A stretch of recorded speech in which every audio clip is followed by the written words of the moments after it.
ఈరోజు వినిపించబోతున్న నవల సీత నడిచిన నేల. రచన పవని నిర్మల ప్రభావతి గారు. ఆ చలిలో చీకటిలో జానకి చికాకుగా ఎదురుచూస్తోంది. పెరటిదారిన వరండాలోకి వచ్చింది. వేసుకున్న స్వెట్టర్లోంచి దూరి వణికిస్తోంది చలి. వేడివేడి కాఫీ తాగితే తప్ప ఈ చలి కాస్తైనా తగ్గదు. హుషార్ రాదు శరీరంలోకి. హనుమంతు సైకిల్ చప్పుడు వినిపించలేదు. విసుగ్గా తిరిగి పెరటిదారినే వంటగదిలోకి వచ్చింది. వంట చేసుకునే అరుగు మీద గ్యాస్ స్టవ్ పక్కనే పెట్టి ఉన్న స్టీల్ ఫిల్టర్లో నుంచి ఒక్కో బొట్టుగా డికాక్షన్ దిగుతున్న చప్పుడు వినిపిస్తోంది. ఇంట్లో వంటగదిలో వెచ్చగా కూర్చుని ఉన్న తనకే ఇంత చలిగా ఉంటే హనుమంతు సైకిల్ మీద రావాలి. పాపం అతగడలా ఓర్చుకుంటాడో రోజు. ఏం చేస్తాడు? బ్రతుకు తెరువు అది ఇస్తుంది, ఓర్పుని నేర్పుని. జానకికి తన ఆలోచనకి తనకే నవ్వొచ్చింది. తనకి బ్రతుకు ఎన్నో పాఠాల్ని నేర్పుతోంది. ఎంతటి సహనాన్నో ఆత్మ సంయమనాన్నో నేర్పింది. చూస్తున్న దృశ్యాల్ని చూసి చూడనట్లు, వినిపిస్తున్న మాటల్ని విని విననట్లు ఊరుకునే మనస్తత్వాన్నిస్తోంది. డ్యూటీ డ్యూటీ డ్యూటీ, కర్తవ్య పాలన అదొక్కటే ధ్యేయం. తలంచుకుని సాగిపోయినా, తలెత్తుకు తిరిగినా, తలవాల్చినా అదొక్కటే గుర్తుంటుంది అస్తమానం. జానకి. రాఘవరావు గొంతుక వంటగదిని ఆనుకొని ఉన్న బెడ్రూమ్లో నుంచి లీలగా వినిపించింది. నిద్రమత్తులోనే పిలిచినట్లుందా పిలుపు. జానకి బెడ్రూమ్ తలుపు కొద్దిగా తెరిచి చూసింది. మళ్ళీ ఒత్తిగిలు పడుకున్నాడల్లే ఉంది రాఘవరావు. లేచారా? ఆహా, ఏమిటి చేస్తున్నావి చెలిలో? రోజులానే కుశల ప్రశ్న. అది నిద్రలోనే. జానకికి నవ్వొచ్చింది. ఏమిటి చేస్తుంది చలిలో? 4:30 దాటి 5 కావస్తోంది. కాఫీ, టిఫిన్, వంట, ఇక ఒకటే పరుగు. అక్క. పెరటి గుమ్మంలో నుంచి హనుమంతు గొంతు వినిపించింది. తుళ్ళిపడి గబగబా వంటగదిలోకి వచ్చింది. జానకి పాల ప్యాకెట్లు పట్టుకొని హనుమంతు వంటగదిలోకి వచ్చేశాడు. ఆసరికే సైకిల్ వరండాలో స్టాండ్ వేసాడల్లే ఉంది. వస్తున్నా హనుమంతు, నీకోసమే ఎదురు చూస్తున్నాను అంటూ పాల ప్యాకెట్లు 2 అందుకుంది. ఓ ప్యాకెట్ కట్ చేసి స్టీల్ గిన్నెలో పాలు పోసి స్టవ్ మీద పెట్టింది. ఈరోజు ఆ ఇంజనీర్ గారి భార్య సరళాదేవి గారికి చాలా త్వరగా పాలు కావాలటక్క, వెళ్ళిస్తాను అన్నాడు హనుమంతు. వెళ్దూ కానీలే, కాఫీ తాగేసిపో, ఆలస్యం ఏమీ లేదు. హనుమంతు అక్కడే ఉన్న పీట వాల్చుకుని కూర్చున్నాడు. కాఫీ ఇస్తామని ఎవరైనా అంటే వద్దంటే మహా పాపమటక్క. నువ్వు రోజు తెల్లవారుజాము కాఫీ అలవాటు చేశావా? పాలబుద్ధ దగ్గరికి వెళ్ళినప్పటి నుంచి కాఫీ మీదే ధ్యాస పుడుతోంది నాకు ఈ మధ్య. పోన్లే, ఎలాగూ నేను తాగుతానుగా కాఫీ కలుపుతూ అంది జానకి. 2 కప్పుల్లో కాఫీ పోస్తుండగా వంటగదిలోకి పెరటిదారిన దూసుకొచ్చింది హేమలత. అక్క తమ్ముడు కబుర్లు చెప్పుకుంటూ కాఫీలు సేవించేస్తున్నారా ఏమిటి అంటూ. అప్పుడే నిద్రలేచి అలాగే పరిగెత్తుకొచ్చినట్లుంది. చీర కుచ్చెళ్ళు ముడతలు పడి ఉన్నాయి. పొట్టి రింగుల జుట్టు, పొట్టి జడ రేగి పెద్ద సైజు విగ్గు పెట్టినట్లుంది నెత్తిమీద. హనుమంతు వైపు, జానకి వైపు గాక కలిపి ఉన్న కాఫీ వైపు చూస్తున్న ఆ కళ్ళు అగ్నిగోళాల్లా ఎర్రగా జ్వలిస్తున్నట్లున్నాయి. హనుమంతు నవ్వాడు. ఇంకేం సేవిస్తాం? భాగానికి మీరొచ్చేశారుగా. అక్క కాఫీ నా కాఫీ చెరిసగం త్యాగం చేస్తాం. ఏం చేస్తాం? చచ్చి చెడి చీమల్లా కూడబెడతారట మరికొందరు. కొందరు మహారాజుల్లా మీలా తన్నుకుపోతారట ఆ సంపద. కాఫీ కూడా ఓ పెద్ద సంపదే. హేమలత నవ్వేస్తూ లోపలికొచ్చింది. జానకికి నవ్వు రాలేదు. లోపల ఓ విధమైన జుగుప్స, బాధ తన్నుకొచ్చాయి. కానీ అలాంటి బాధలెన్నింటినో సున్నితమైన నవ్వు రూపంలోనే వెలువరించటం ఆమెకి జీవితం నేర్పింది. హనుమంతు మాటలకేం లేలత. రా కాఫీ తీసుకో. పళ్ళు తోముకున్నావా? పళ్ళ ఈ చలిలో నా వల్ల కాదు. బెడ్ కాఫీ తాగేసి పోయి పడుకుంటాను మళ్ళీ అంది హేమలత. జానకి 2 గ్లాసుల నిండా కలిపిన చిక్కని కమ్మని పొగలు గక్కుతున్న కాఫీ 3 కప్పుల్లోకి సర్దగానే గబాలున ఓ కప్పు అందుకొని, అదీ కథ, నే చెప్పలేదక్క. ఈవిడ గారికి టెలిపతి లాంటిదేదో ఉంది. నా సైకిల్ స్టాండ్ చప్పుడే నిద్రలేపిందో లేక నీ కాఫీ ఫిల్టర్ చప్పుడే నిద్రలేమ్మని ప్రేరేపించిందో తెలీదు కానీ ఎంచక్కా బెడ్ కాఫీకి వచ్చేశారు అన్నాడు హనుమంతు నవ్వుతూనే. జానకి మొహం వైపు చూస్తుంటే జాలి ముంచుకొస్తోంది అతగాడికి. రోజు నువ్వు తీసుకుంటున్నావుగా కాఫీ అంది హేమలత. ఇది అక్క ఆప్యాయత, ఇది అక్క దగ్గర నా హక్కు అన్నది హేమలత. ఖాళీ కప్పు అరుగు మీద పెట్టి మూతి తుడుచుకుంటూ వెళ్ళిపోయింది. క్షణకాలం కాఫీ కప్పులు కడిగే నెపంతో అటు తిరిగింది జానకి. ఆవిడ మొహం వైపు చూడాలనిపించలేదు హనుమంతుకి. గుండె నిండా బాధ కమ్ముకొచ్చింది. వస్తా అక్క. అలాగే హనుమంతు, మధ్యాహ్నం పంచదార పట్టుకొస్తావుగా అంది జానకి మెల్లగా. ఆహా, ఈరోజు మరి కాస్తంత పెందరాళ్లే క్యూలో నిల్చోవాలి. సంగ్రామంలో దూకేస్తాను. ఆ మటుకు ఆ గుమాస్తాగాడి ముడుపు చెల్లిస్తూనే ఉన్నాను. అయితే నా టెక్నిక్ కనిపెట్టారు కొందరు. వాళ్ళు అదే మార్గంలో పడేసరికి వాడి రేటు పెరిగే సూచనలు కనిపిస్తున్నాయి. పంచదార కార్డు డబ్బులు నీ దగ్గరే ఉన్నాయా? మీ బావగారికి ఇచ్చావా నిన్న? నా దగ్గరే ఉన్నాయిలే. హనుమంతు వెళ్ళిపోయాడు. చపాతీలకు పిండి కలిపింది. కూర, పప్పు, ఓ గిన్నెలో కాసిన బియ్యం వేసి కుక్కర్ స్టవ్ మీద పెట్టింది. ఏమిటి జీవితం, ఏమిటి పరుగు? ఏ రోజుకు ఆ రోజు ఇలా పరుగు తీసి అలసిపోవటమేనా? ఎప్పుడైనా ఏనాటికైనా రవ్వంత విశ్రాంతి, శాంతి అంటూ వస్తాయా? ఏమిటి బావా, ఇంకా నిద్రే? లేలే. అక్క హనుమంతు మంచి కాఫీలు తాగేస్తుంటే నేను వెళ్ళి తీసుకున్నానో అరకప్పు. నువ్వు తీసుకో. టీ కానీ కాఫీ కానీ అంత చలుండదు. హేమలత గొంతుక బెడ్రూమ్లో నవ్వు తెరల మధ్య వినిపించింది. తుళ్ళిపడింది జానకి. శరీరం ఒక్కసారిగా బిగుసుకున్నట్లయింది. వేసుకుని ఉన్న స్వెటర్ మరింతగా అతుక్కుపోయినట్లయింది. ఆ చలిలోనే ఆమె శరీరం చెమటలు పట్టింది. గబగబా స్వెటర్ గుండీలు బుడదీసి వంటింట్లో కూరగాయల బుట్టలు తగిలించుకునే కొక్క మీదకి గిరాటేసింది. అబ్బబ్బా, ఏమిటి హేమ నీ గోలా? మాంచి నిద్ర పాడు చేశావు. రాఘవరావు గొంతుక. ఆ గొంతుకలో పెద్ద మందలింపు, కోపము లేవు. ఓ విధమైన మురిపెము, చనువు మిళితమై ఉన్నాయి. ఇంకా నిద్రేమిటి? 5 గంటలు దాటింది. జానకి అక్క వంటింట్లో వీర వర్క్ చేస్తోంది. హేమలత నవ్వు. వీర వర్కా? రాఘవరావు గలగల నవ్వాడు. ఆ సరికి అతగాడు బెడ్ మీద బాసింపట్టు వేసుకుని కూర్చున్నాడు. వీర వర్క్. ఓ చేత్తో కూరలు తరగటం, మరో చేతితో చపాతీలకు పిండి కలపటం, మరో చేతితో బాయిలర్లో బొగ్గులేయటం, ఇంకో చేతితో. హేమలత అతగాడి బెడ్కి కాస్త దూరంలో నిల్చుని చేతులు తల తిప్పేస్తుంది హుషారుగా. ఆగాగు, మీ అక్కకి ఎన్ని చేతులు? రాఘవరావు నవ్వాడు. దాని తలకాయన్ని. జానకి నవ్వుతూ రూంలోకి వచ్చింది. అందాక వంటగదిలో ఉన్న ఆమెని ఏ శక్తో ఆ రూంలోకి గెంటినట్లుగా వచ్చింది. రాఘవరావు ఎదురుగా నిల్చుని ఉన్న హేమలత వ్యాక్యూమ్ బ్రేక్ వేసిన వాహనంలా తలా చేతులు తిప్పటం ఆపి జానకి కేసు చూసింది. ఆ కళ్ళవైపు చూడటానికి జానకి భయం వేసింది. క్షణకాలం చిరుతపొలి కళ్ళల్లా జ్వలిస్తున్నాయి. ఎర్రగా నిప్పు కణాలు వెదజల్లుతున్నట్లున్నాయి. నవ్వుతూ చికిలించుకుపోయిన కళ్ళతో మంచం మీద కూర్చుని ఉన్న రాఘవరావు కూడా ఎంచేతో క్షణకాలం కంగుతిన్నాడు. మీరు పళ్ళు తోముకొని రండి, కాఫీ ఇస్తాను వేడిగా అంది జానకి రాఘవరావుతో. హేమలత వైపు తిరిగి, దీనికేం పనిలేదండి. తెల్లారక ముందే ఇంటిల్లి పాదిని లేపి కూర్చోబెడుతుంది. వీరవర్కు అని నన్ను వెక్కిరించకపోతే కాస్తంత సాయం రాకూడదు? ఆ మాట నవ్వుతూనే అంది జానకి. నాకేం కర్మే అక్క నీకు సాయం చేయటానికి? I'm a paying guest. ఇంకా నీ పతిదేవులు చెయ్యాలి నీకు సాయం అంటూనే అవతలి గదిలోకి వెళ్ళిపోయింది హేమలత. రోజూ ఇలాంటి ఓ దెబ్బ హృదయం మీద పడుతున్నా ఈరోజు ఆ దెబ్బ మరింత నొప్పి పుట్టించింది Janaki. Yes you are correct Hema అన్నాడు నవ్వుతూ రాఘవరావు. జానకి భర్త వైపు చూడాలనిపించలేదు. సాయం చేయకపోతే పోయావే తల్లి. ఆ పిల్లల్ని మాత్రం లేపకు. ఇప్పటి నుంచే స్కూల్ అని, కాలేజీ అని, టైం అయిందని చంపేస్తారు.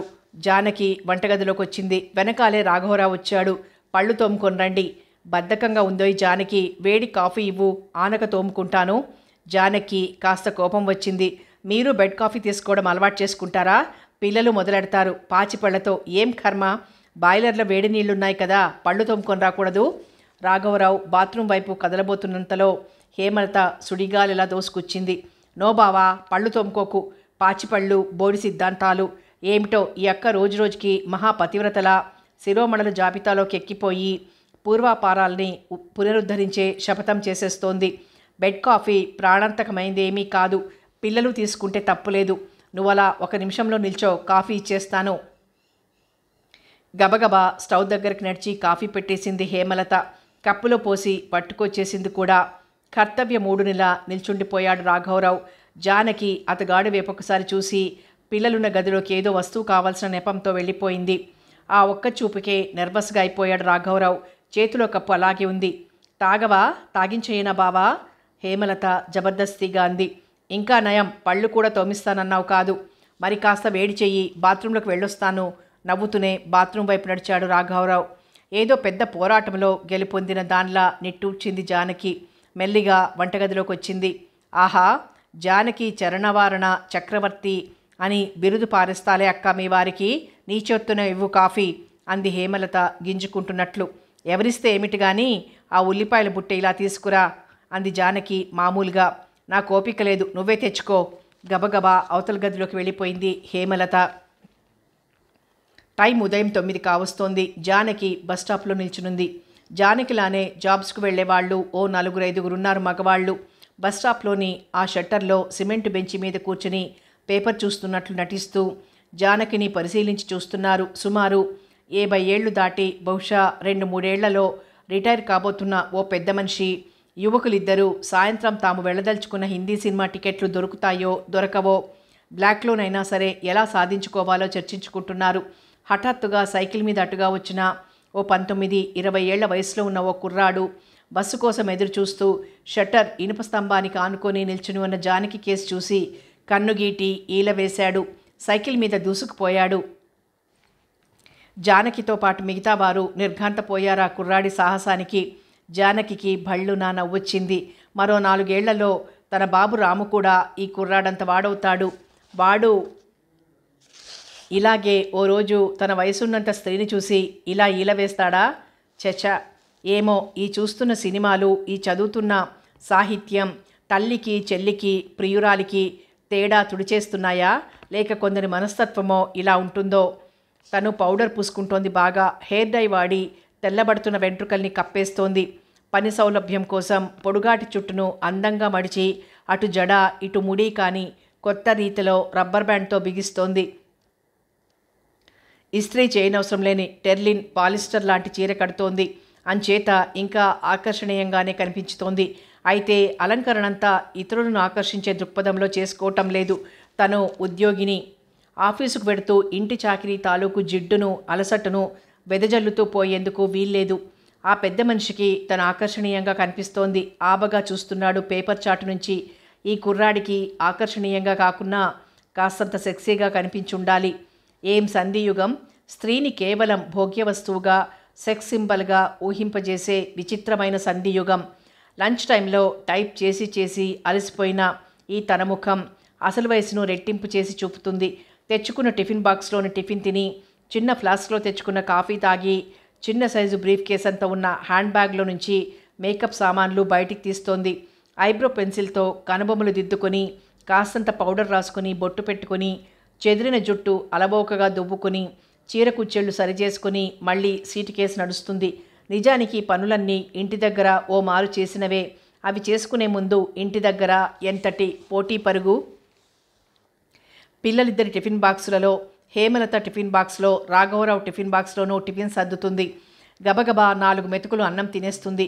కూర పప్పు ఏం తింటోందో, రుచెలా ఉందో గమనించే స్థితి కాదది. అన్నం తినేయాలి కాబట్టి తినేయటమే. ఆ తర్వాత ఇంటిలోని మెంబర్స్ ఎవరికి వారుగా ఎవరి టైంకి వాళ్ళు అన్నాలు తినేసి వెళ్తారు. తను కాస్తంత మేకప్ చేసుకుని అందరికంటే ముందస్తుగా ఇంటి నుంచి బయటపడుతుంది. ఈ తన సాగుతున్న జీవితంలో గృహిణిగా, ఉద్యోగినిగా ద్విపాత్రాభినయం చేస్తోంది. రాఘవరావుకు మొదట్లో తన ఉద్యోగం చేయటం ఇష్టముండేది కాదు. బెదవ సిటీ బస్సులో తోసుకుని తొక్కుకుని నిలబడి ప్రయాణం చేసి ఆఫీస్లో సుమారు 6 గంటలు మెదడు శరీరం కరిగిపోయేలా వర్క్ చేసి మళ్ళీ ఇంటికొచ్చి ఇంటి పనంతా చూసుకోవాలి జానకి. వద్దు, వెదవ ఉద్యోగం మానేయ్ అనేవాడు. తను నవ్వి ఊరుకునేది.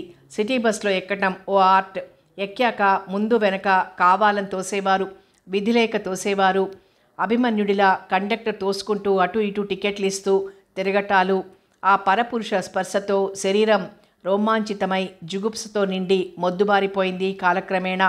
అయితే ఆ భర్తే రాను రాను పెరుగుతున్న జీవిత అవసరాల దృష్ట్యా తన ఉద్యోగాన్ని మెచ్చుకోవటము, ప్రతి స్త్రీకి అర్నింగ్ కెపాసిటీ ఉండి తీరాలని లెక్చర్లు ఇవ్వటము శాసిస్తుంటే అతగాడి మీద తగిన జాలి వేస్తోంది జానకికి. ఉద్యోగంలో చేరిన కొత్తలో ఓ రోజు సిటీ బస్లో అపరిమితమైన రష్లో జానకి ఉక్కిరిబిక్కిరైపోయింది. మగ ఆడ అన్న తేడా లేదు. కావాలని స్త్రీని ఒత్తిడికి గురిచేసి ఆ కాసేపు పరస్త్రీ స్పర్శలో పులకించిపోయే పురుషులు కొందరైతే, విధిలేక అలా అంటిపెట్టుకుని నిల్చునే మగవాళ్లు కొందరు. రాఘవరావు క్షణకాలం మౌనంగా జానకి వైపు చూశాడు. ఆ తర్వాత ఏదో దీర్ఘంగా ఆలోచించాడు. ఏమీ జరగనట్లే బళ్ళున నవ్వాడు. జానకి, ఎంత పిచ్చిదానివోయ్! ఈ కాలంలో పరపురుష స్పర్శ తప్పు అంటూ మడిగట్టుకు బాధపడే మనిషిని నిన్నొక్కతనే చూస్తున్నాను. తపస్సు విషయంలో 4 యుగాలకు 4 ధర్మాలు బోధించారు మన పెద్దలు. కృతయుగంలో మునులు మహా ఋషులు తపస్సు చేసి చేసి కృషించి అస్థిగతంగా భగవన్నామం రూపొందితే తప్ప ఆ వ్యక్తికి భగవత్ సాక్షాత్కారం జరిగేది కాదట. త్రేతాయుగంలో వ్యక్తి జీవించి ఉండగానే మోక్షము, భగవంతుని సాక్షాత్కారము లభ్యమయ్యేవి. ద్వాపర యుగంలో ధర్మం అనుసరిస్తే చాలు, వాడు భగవంతుడి దయకు పాత్రుడయ్యేవాడు. ఇక కలియుగంలో భగవన్నామ సంకీర్తన మాత్రాన పునీతుడైపోతాడు మనిషి. జానకికి ఈ సమాధానం నచ్చలేదు. నచ్చక చేయగలిగిందేమీ లేదు. ఉద్యోగం మానేస్తే పెరుగుతున్న తన బిడ్డల భవిష్యత్తు దెబ్బతింటుంది. తమకు దూరంగా ఉన్న అత్తమామలకు నెల నెల కొంత డబ్బు పంపాలి. పెద్ద కొడుకు కోడలిగా బాధ్యతతో చదువుతున్న మరిది కడప దడప ఫీజులు, పుస్తకాలు, బట్టలు వగైరాలకు పంపుతుండాలి. అత్తవారింటికి వెళ్ళిన ఆడపడుచు పుట్టింటికి వచ్చినప్పుడు చీరసారెలు ఘనంగా జరపాలి. ఎక్కడ ఏ విధంగానూ రాజీ అన్నదేమిటో ఎరుగని మధ్యతరగతి కుటుంబాల అవసరాలకు డబ్బు ఎలాగోలా సంపాదించుకు తీరాలి. ఈలోగా ప్రభుత్వాలే మారని, ప్రభువులే మారనిదల్లా మధ్యతరగతి జీవిత సరళియే. పెరిగిపోతున్న ధరలకు అంతులేదు, పెరిగే అవసరాలకు అంతులేదు. పెరగందల్లా ఆర్థికపరమైన భరోసాయే. నెల రోజుల తర్వాత కాబోలు ఓ రోజు పుస్తకాల అల్మరాలో భర్త డైరీ కనిపిస్తే అనుకోకుండా తిరిగేసింది జానకి. భార్యాభర్తల మధ్య రహస్యాలన్నవి ఉండకూడదు. డైరీలో ఓ పేజీలో ఆమె కళ్ళు ఆగిపోయాయి. జానకికి పిచ్చి సమాధానం చెప్పి ఊరడించాను. లేదు లేదు, నా జానకి నా భార్య. సిటీ బస్సులో పరపురుషుల ఒత్తిడిలో నలిగిపోతూ కుమిలిపోతుంటే ఉద్యోగం మానేయి జానకి అనలేకపోయాను సరికదా. బగ్గుమని మండిపోయిన నా హృదయాన్ని నేనే జోకొట్టుకుంటూ పర్వాలేదు అని భరోసా ఇచ్చాను. పిచ్చి జానకి నా మాటే వేదవాక్కుగా సమాధానపడింది. అహో విధి, నాలాంటి భర్తలెందరో ఈనాటి ఈ సమాజంలో కాంప్రమైజ్ అవ్వక తప్పటం లేదు. ఇంకా చాలా వ్రాసుకున్నాడు. తన అప్రయోజకత్వానికి తానే తిట్టుకుంటూ ఇక చదువు బుద్ధి కాలేదు జానకికి. భర్త నిస్సహాయత ఏమిటో అవగాహనమైంది. ఆ తర్వాత ఆమె ఎప్పుడూ సిటీ బస్సుల రద్దీకి చలించలేదు. స్పర్శ జ్ఞానం నశించింది. మగాడు మరో మగాడికి తగిలినప్పుడు, స్త్రీని మరో స్త్రీని తాకినప్పుడులా ఏ విధమైన గగుర్పాటు కలగని విధంగా మనస్సును శిలలా మలుచుకుంది. మరెప్పుడూ రాఘవరావుతో ఆ విషయాల గురించి చెప్పటం కానీ చర్చించటం కానీ చెయ్యలేదు. రొటీన్. ఈ రొటీన్లో పిల్లల పెరుగుదల ఓ భాగం, పిల్లల చదువులు ఓ భాగం. అప్పుడే హనుమంతు రంగప్రవేశం చేశాడు ఈ కుటుంబంలోకి. హనుమంతరావు ఎంఏ పాస్ అయ్యాడు. వృత్తి విద్య చేనేత. అతగాడి తండ్రులు చేనేత పనితనంలో సిద్ధహస్తులు. ఢిల్లీ సుల్తాన్కు అగ్గిపెట్టెలో ఇమిడిపోగల బంగారు పోగుల జరీ జలతారు చీర నేసి చూపిన చేనేత కళాకారుని వారసత్వపు బీజాంకురం హనుమంతరావు. అతగాడికి చిన్నతనంలో నూలు పడకపోవటం, ఆసుపోయటం, కండలు చుట్టటం, మగ్గం ఆడటం తెలుసు. నేసిన అద్భుతమైన చీరల్ని తండ్రి పెద్ద మూటగా కట్టించుకొని ఓ కుర్రాడి నెత్తన పెట్టించి ఇతర బస్తీలలో అమ్మి డబ్బు తేవటం తెలుసు. మా నాన్న ఇంట్లో కుర్చీపీట మీద కూర్చునేవాడు. విజయనగరం మహారాణి, మైసూరు మహారాణి, గ్వాలియర్ మహారాణి ఇలా మహారాణుల వద్ద నుండి మనుషులు వచ్చేవారు. పలానా రంగు, పలానా రకం జరీ బూట చీరలు ఇన్ని కావాలని అడ్వాన్స్గా డబ్బు రాసులు పడేవి. చీరలు తీసుకుని నాన్న వెళ్ళి అంతులేని కానుకలతో తిరిగొచ్చేవారు. ఈరోజు వీధి వీధి తిరిగమ్మినా నేసిన ఖరీదులో సగం ఖరీదు కడుగుతున్నారు. విలువ తెలిసిన వ్యక్తులేనా? ముసలమ్మలు తప్ప పడుచువాళ్లు నేత చీరలు కట్టడం నామోషిగా మారిపోయిన ఈ రోజుల్లో ఈ మగ్గాలు మనల్ని ఉద్ధరించవనాయనా. బాగా చదువుకో, నా సాయశక్తులా చదివిస్తాను, పెద్ద ఉద్యోగం చేసుకుని బ్రతుకు, ఇక ఈ వృత్తి విద్యకు స్వస్తి చెప్పటమే మంచిది అని నిట్టూర్చేవాడు తరచూ ఆయన. మగ్గం మూలపడలేదు కానీ చేనేతకు గుర్తింపు, గౌరవం, ఆదాయం కూడా పోయాయి. హనుమంతుకు ఇద్దరక్కలున్నారు. వాళ్ళు పెళ్లికి ఎదిగేసరికి కులాల మతాల పట్టింపు లేకుండా కట్నాలు పెరిగిపోయాయి. ఇద్దరికీ పెళ్ళిళ్ళు కాలేదు. మెట్రిక్ ఒకరు, ఇంటర్మీడియట్ ఒకరు పాస్ అయి ఇంట్లోనే ఉన్నారు. హనుమంతరావు ఎంఏ పాస్ అయిన సంవత్సరమే అతగాడి తండ్రి చనిపోయాడు. హనుమంతరావు ఇంటిలిపాదిని పోషించే బాధ్యత స్వీకరించాడు. స్వీకరించటమేమిటి, నెత్తిమీద పడిందదే పిడుగులా. తండ్రి కలలు నిజం చెయ్యాలని కలెక్టర్ ఉద్యోగం మొదలుకొని bill collector, cinema hall ticket collector ఉద్యోగాల వరకు దరఖాస్తులు పెట్టి ఇంటర్వ్యూలకు వెళ్ళి ఓ నగ్న సత్యం తెలుసుకున్నాడు. ఈ దేశంలో స్కావెంజర్ పోస్ట్ నుంచి గవర్నర్ హోదా వరకు కేవలం రికమెండేషన్ల మీద, లంచాల మీద కుల ప్రాతిపదికల మీద మాత్రమే ఆధారపడి ఉన్నాయి. మేధా సంపత్తికి, తెలివితేటలకి, మంచితనానికి గుర్తింపు బహుశా ఆ అభ్యర్థి కీర్తిశేషుడయ్యాక మాత్రమే వస్తుంది. ఇది నిరుద్యోగులందరూ త్వరగానో లేటుగానో తెలుసుకున్న సత్యం. తనలానే మరీ సమస్యకు పరిష్కారం ఏమిటి? హనుమంతరావు కొన్ని నెలలు ఆలోచించాడు పరిష్కారం కోసం. ఈ నెలల్లో ఓ అక్క పెళ్లి కోసం 10,000 అప్పైంది. ఉంటున్న చిన్న ఇల్లు, తల్లి మెడలోని ఒకే ఒక్క పేట గొలుసు పూర్తయ్యాయి ఆ అప్పుకు, వడ్డీకి. రెండో చెల్లాయి 10th పరీక్షలకు వెడతానంది. ఇంట్లో ఉండిన 4 మగ్గాలు చాలా చౌకగా అమ్మేశాడు విధిలేక. వాటితో ఇక పని లేదు కూడాను. కళ్ళెదురుగా ఉన్నది కఠోరమైన జీవితం. ఏ రోజుకు ఆ రోజు ఆర్థిక అవసరం. ఏ దేవుడు దిగి వచ్చి ఉద్యోగం ఇస్తాడన్న ఆశ అడుగంటిపోయింది. ఇక మిగిలింది కృషి. అదెలాంటి కృషి? పిచ్చివాడిలా నగరం నలుమూలలా తిరుగుతున్నాడు హనుమంతరావు. తెల్లవారుజామున చలిలో పాలబూతు దగ్గర క్యూలో జానకి నిల్చునుంది గజగజ వణుకుతూ. ఇంజనీర్ గారి ప్యూన్ పుల్లయ్య అక్కడే క్యూలో నిల్చొని పచ్చిగా తన అయ్యగారిని, అమ్మగారిని ఉర్దూలోనూ తెలుగులోనూ స్పష్టంగా బండబూతులు తిడుతున్నాడు. నాకు గవర్నమెంట్ ఇచ్చింది బంట్రోత్ పని. వాళ్ళకి తెల్లవారుజామున పాలు తేవాల్సిన డ్యూటీ నాకు లేదు. ఆ సరళమ్మ గారికి బెడ్ కాఫీ అలవాటట. ఆవిడ ఇంజనీర్ పెళ్ళాం అయినంత మాత్రాన ఈ దేశానికి మహారాణి కాదుగా. ఒక్కరోజు ఆవిడ్ని చలిలో ఈ బూత్ ముందు నిలబెడితే తెలుస్తుంది. అలా ప్రవాహంలా సాగిపోతున్నాయి. క్లర్క్ సూర్యనారాయణ చిరాకు పడుతున్నాడు. పాలబూత్ దగ్గరే తెల్లారిపోతే ఇక ఆఫీస్కు తయారై వెళ్లేదెప్పుడు? అన్నీ చూస్తూ అన్నీ వింటున్న హనుమంతరావు బుర్రలో కోటి సూర్య ప్రభలతో ఓ ఆలోచన క్షణకాలం వెలిగింది. జానకితో అన్నాడు, మీరు శ్రమపడకండి, మీ పాలసీసాలు నేను తెస్తాను, తప్పుకోండి. మీ ఎల్లెక్కడన్నారు? అబ్బాయ్ పుల్లయ్య, సరళమ్మ గారిని తిట్టడం ఈ వేళకు ఇక ఆపు. ఇంజనీర్ గారిల్లేగా, నేను తెస్తాను పదా పాలు. సూర్యనారాయణ గారు కంగారు పడకండి. ఆఫీస్ టైంకి మీరు వెళ్ళాలా? ఇంటికి వెళ్ళండి. పాల గురించిన బాధ్యత నాకు వదిలేయండి. ఎవరో అపరిచిత యువకుడు ఇలా అభిమన్యుడిలా వీరావేశంతో అందరికీ సాయాలు చేస్తానంటూ రావటం అందరికీ ఆశ్చర్యాన్ని కలిగించింది. పిచ్చివాడేమోనన్న అనుమానాన్ని కలిగించింది.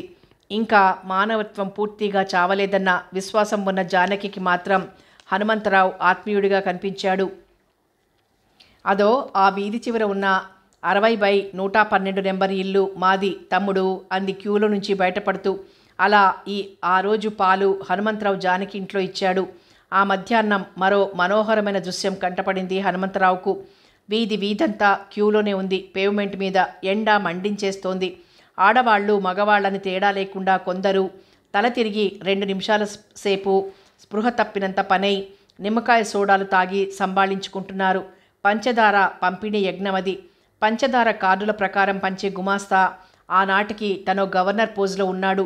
క్యూలో జనాన్ని పిచ్చి కుక్కల వైపు చూసినట్లు చూసి విసుక్కుంటున్నాడు.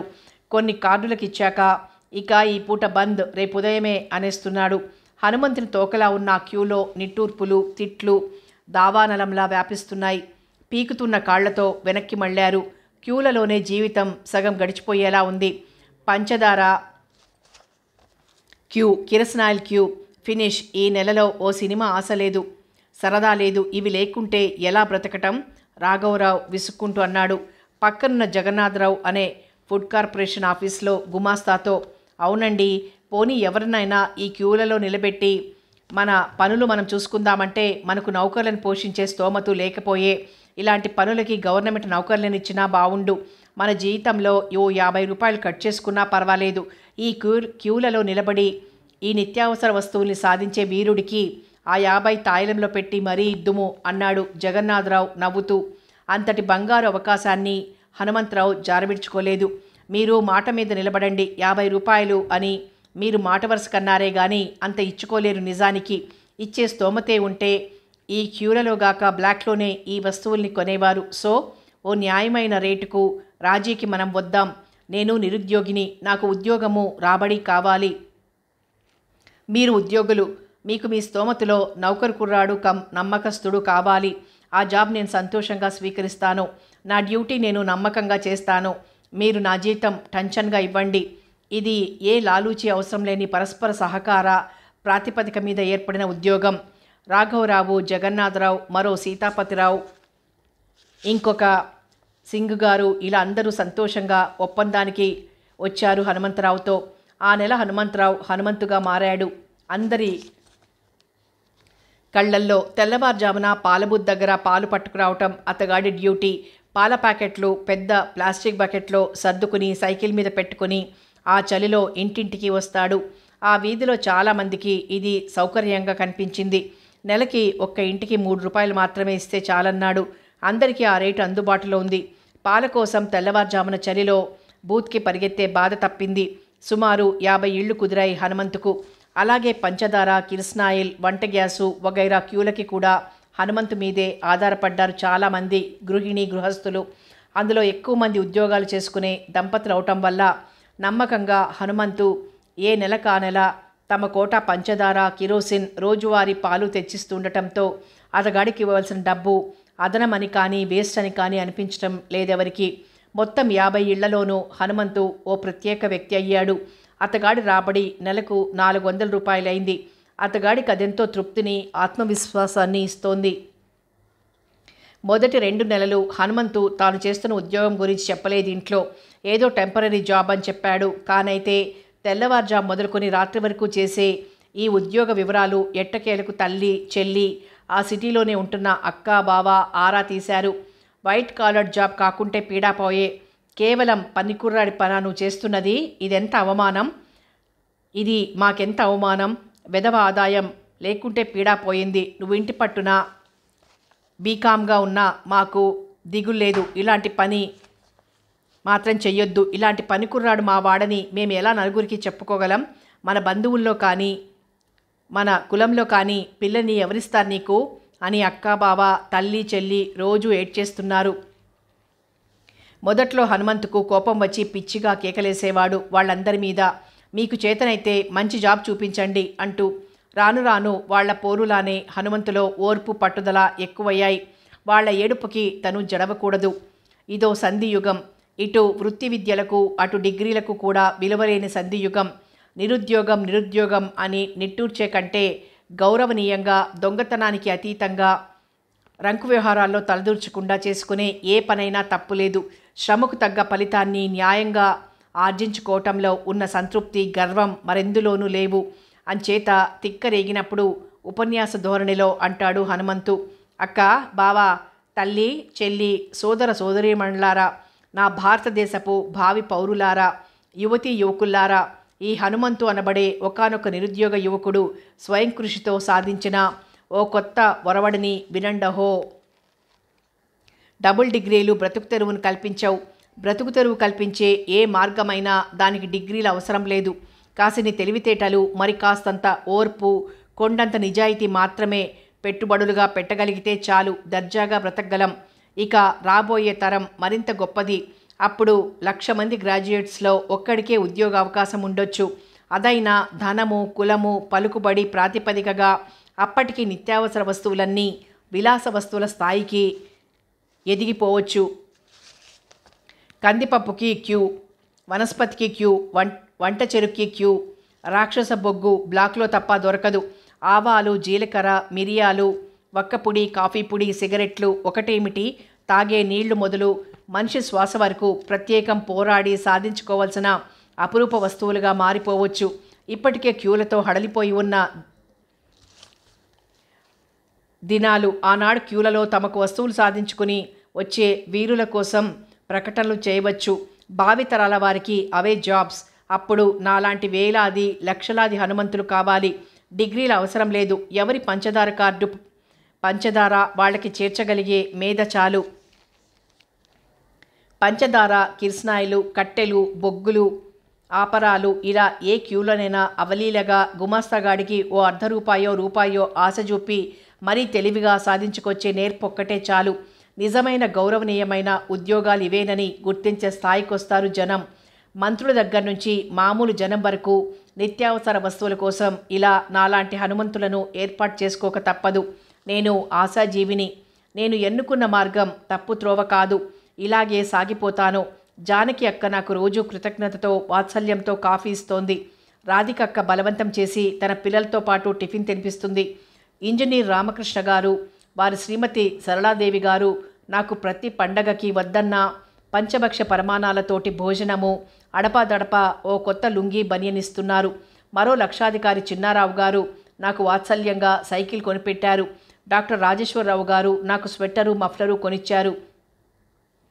ఇవన్నీ వాళ్ళు కేవలం నా మీద వాత్సల్యంతో ఇస్తున్న బహుమతులు. తమ కుటుంబంలో ఒక వ్యక్తిగా, ఆత్మీయునిగా నన్ను భావించిన చిహ్నాలు. ఇవి పిచ్చుకోనటం నాకు తప్పనిపించలేదు. మీకు నేను మీ తమ్ముణ్ణని, బావమర్దినని, అన్ననని, బిడ్డనని, సాటి మనిషినని చెప్పుకోవటం అవమానంగా అనిపిస్తే మానేయండి. వాడెవడో మాకు తెలియదు. హనుమంతు అనే మావాడు చనిపోయాడని చెప్పుకోండి. ఇక కులం వాళ్ళు పిల్లనివ్వరంటారు.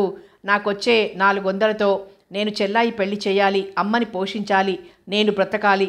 అదనంగా మరో భార్యను భరించే ఆర్థిక స్తోమత లేదు నాకు.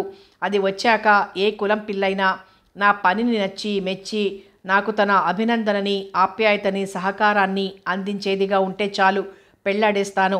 మా దంపతులం మీ ఇళ్లకు రాము, మీ సాయం అర్థించం, మీ బంధువులమని కూడా చెప్పుకోము. ఈ నా దారి ఆదర్శనీయమైంది, అనుసరణీయమైనది. అవునా భావి భారత పౌరులారా? ఉపన్యాసం ముగించే ముందు ఇంత సహనంగా విన్న మీ అందరికీ కృతజ్ఞతలు. ఇక ఇంట్లో అందరూ హనుమంతుని కదిలించటం మానేశారు. లోపల తిట్టుకున్న హనుమంతు ఆదాయం వల్ల ఇల్లు ఓ తీరుగా గడిచిపోతున్నదన్న రాజీకొచ్చేశారు. జానకికి హనుమంతుపై అపరిమితమైన వాత్సల్యం.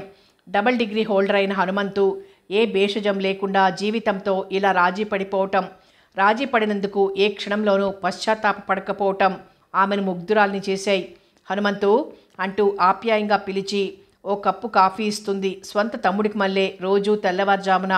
పిల్లలు హైస్కూల్ చదువులకు వచ్చేసరికి మరింత ఆర్థిక కటకట ఏర్పడింది జానకికి.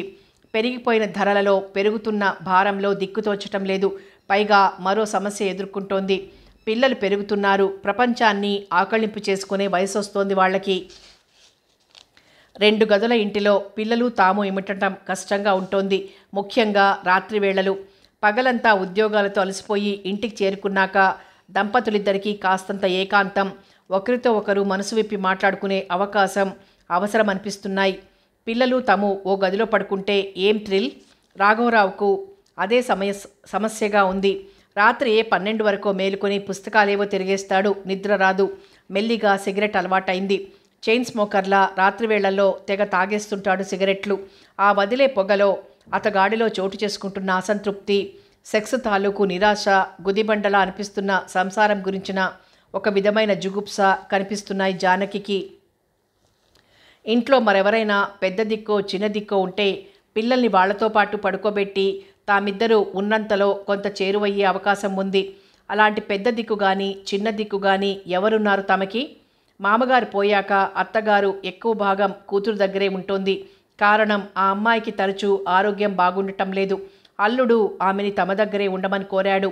అలాంటి సమయాలలో ఆమెకి తన స్నేహితురాలు, తనతో బాటే ఉద్యోగం చేస్తున్న రాధిక గుర్తొస్తుంది. రాధిక భర్త జగన్నాథరావు ఫుడ్ కార్పొరేషన్ ఆఫీస్లో ఉద్యోగి. ఇద్దరికి 3 ఆడపిల్లలు. ఆడపిల్లలైతేనేం మగపిల్లలైతేనేం ఈ రోజుల్లో ఎవరైనా ఖర్చు ఒకటే. తల్లిదండ్రుల పట్ల బాధ్యత, ప్రేమ ఎవరికైనా ఒకటే అనేది రాధిక గర్వంగా ఒకనాడు. అదే రాధిక ఈనాడు బేజారెత్తిపోతోంది. నీతికి నిజాయితీకి ప్రతిబింబం లాంటి జగన్నాథరావు సంపాదన, తన ఉద్యోగం తాలూకు జీతం ఎంతో పొదుపుగా చేసే తప్ప సంసారానికి చాలటం లేదు. 3 ఆడపిల్లలు తల్లి తండ్రిలానే వయసుకు మించి భారీగా పెరిగిపోతున్నారు. పెద్దమ్మాయికి 17 ఏళ్లని 21 సంవత్సరాల యువతిగా కనిపిస్తోంది. రెండవది 15 ఏళ్లది 18 ఏళ్ల యువతిలా కనిపిస్తోంది. మూడవది 13 ఏళ్లది అప్పుడే 16 ఏళ్ల పడుచులా కనిపిస్తోంది. ఏమిటి దారి? ఎంతగా మినీ స్కర్ట్లు, వదులు జాకెట్లు, కోట్ల లాంటి స్లాక్లు తొడిగినా పిల్లలు వయసుకు మించి కనిపిస్తున్నారు. ఇక వాళ్ళ ఊహలు అలాగే ఉన్నాయి. చూస్తున్న సినిమాలు, చదువుతున్న నవలలు, వార మాసపత్రికల మీద అట్ట మీద బొమ్మలు అన్నీ వారిలో వయసుకు మించి మనసును, పరిపక్వతను తెచ్చి పెళ్లి మీద ఆసక్తిని, సెక్స్ పట్ల క్యూరియాసిటీని పెంచుతున్నాయి. ఒకరోజు రాధిక ఆఫీస్ లంచ్ టైంలో అంది, జానకి, ఫ్యామిలీ లైఫ్ తలుచుకుంటే మతిపోతోందే నాకు. ఎందుకు? అంది జానకి కాస్త ఆశ్చర్యంగా. మరోలా అనుకోకు, మనసు విప్పి చెబుతున్నాను. ప్రాణ స్నేహితురాలివి గనక చెప్పు రాది. 3 ఆడపిల్లలు ఆటంబాంబుల్లా కనిపిస్తున్నారు నా కళ్ళకిప్పుడు. వాళ్ళు విడివిడిగా స్నేహితురాళ్లతో చర్చించే సినిమాలు, వాటిలోని సెక్సు చాలా మార్లు చాటుగా విన్నాను. బేజారెత్తిపోయానంటే నమ్ము. ఎంతకీ రొమాన్సు, సినిమాలు, చదువుతున్న చదువుల్ని గురించి కానీ, పాఠాలని గురించి కానీ, పరీక్షలని గురించి కానీ మచ్చుకి ఒక్క కబురు ఉండటం లేదు. వాళ్ళ మాటల్లో పిచ్చి కోపం వస్తుంది. అలాంటి సమయాలలో నన్ను నేను సంభాళించుకుంటాను. ఒక సంధి యుగంలో బ్రతుకుతున్నాం మనం. కృత్రిమ విలువల్లో మనల్ని మనం మభ్యపెట్టుకుంటున్నాం. విశృంఖలంగా ఉన్న సినిమాలతో ఉత్తేజాన్ని తెచ్చుకునే స్థాయికి తల్లిదండ్రులుగా మనమే దిగజారిపోయినప్పుడు ఏవి పాలో ఏవి నీళ్ళో తెలుసుకోలేని వయసులో ఉన్న ఆ వయసు పిల్లలు అలా కబుర్లు చెప్పుకోవటంలో తప్పేమిటి అనిపిస్తోంది. అదలా ఉంచితే ఇంట్లో నాకు మా శ్రీవారికి శాంతి కరువైంది జానకి. ఎందుకట నవ్వటానికి ప్రయత్నిస్తోంది జానకి. నిజానికి నవ్వాల్సిన సందర్భము కాదు. 3 గదుల ఇల్లు, 300 అద్దె, 1 కిచెన్ కమ్ డైనింగ్ హాల్, మరో 2 గదులు. ఆ వయసు ఆ ఆలోచనలు ఉన్న 3 ఆడపిల్లలను పేరుకు పక్క రూమ్లో పడుకోబెట్టిన వాళ్ళ చూపులు ఆలోచనలు అన్నీ అమ్మా నాన్నల మీదేనని మాకు తెలుసు. బిగుసుపోయిన శవాల్లా ఎవరికి వారం పడుకుంటాం ఏ రోజుకా రోజు. రెండోది అమల, వయసుకు మించిన ఆలోచనలున్న పిల్ల. అదంటే హడల్ మా ఇద్దరికి. పెద్దది విమల కంటే దీనికే చాలా చాలా తెలుసు అనిపిస్తోంది. ఏ క్షణాన ఇది ఏం తప్పు చేస్తుందోనని తగని భయం. కత్తిలాంటి ఈ పిల్ల ముందు మేమిద్దరం ఎంతో జాగ్రత్తగా మసులుకోవాలో తెలుసా? కానీ అలా రోజుల తరబడి నెల తరబడి ఒక ఇంట్లో ఏకాకుల్లా బ్రతుకులో త్రిల్పోతోంది జానకి. జీవితంలో తీపి కరువైపోయి డ్యూటీ ఒక్కటే మిగిలిపోతోంది. మీ అన్నగారికి పురుష సహజమైన కొన్ని వాంఛల్ని బలవంతంగా అణుచుకోవటంలో ఒక విధమైన చిరాకు కోపము జాస్తవుతున్నాయి. నాకు అంతే. నిజానికి భార్యాభర్తల మధ్య నిజమైన అవగాహన అనురాగం పెళ్ళుబికేది ఈ వయసులోనే అంటారు మనస్తత్వ శాస్త్రవేత్తలు. పోనీ ఏ పిక్నిక్ సాకో పెట్టుకునో అలా తిరిగొద్దామా అంటే బడ్జెట్ అనుకూలించదు. వయసు వస్తున్న పిల్లల్ని ఎక్కడ వదలగలం అంది రాధిక బాధగా. అదన్నమాట అసలు సంగతి. నీకు అన్నగారికి ఏకాంతం కావాలి అంది జానకి నవ్వుతూ. రాధికని ఎలాగోలా మంచి మూడ్లోకి తేవాలని ప్రయత్నిస్తూ తేలిగ్గా. రాధిక హర్ట్ అయినట్లు చూసింది. పోనీ ఒక నిజం చెప్పు, మీ ఇంట్లో నీకు రాఘవరావు అన్నయ్యకు లేదా ఈ ప్రాబ్లం? జానకికి గుండె గొంతుకలోకి వచ్చింది.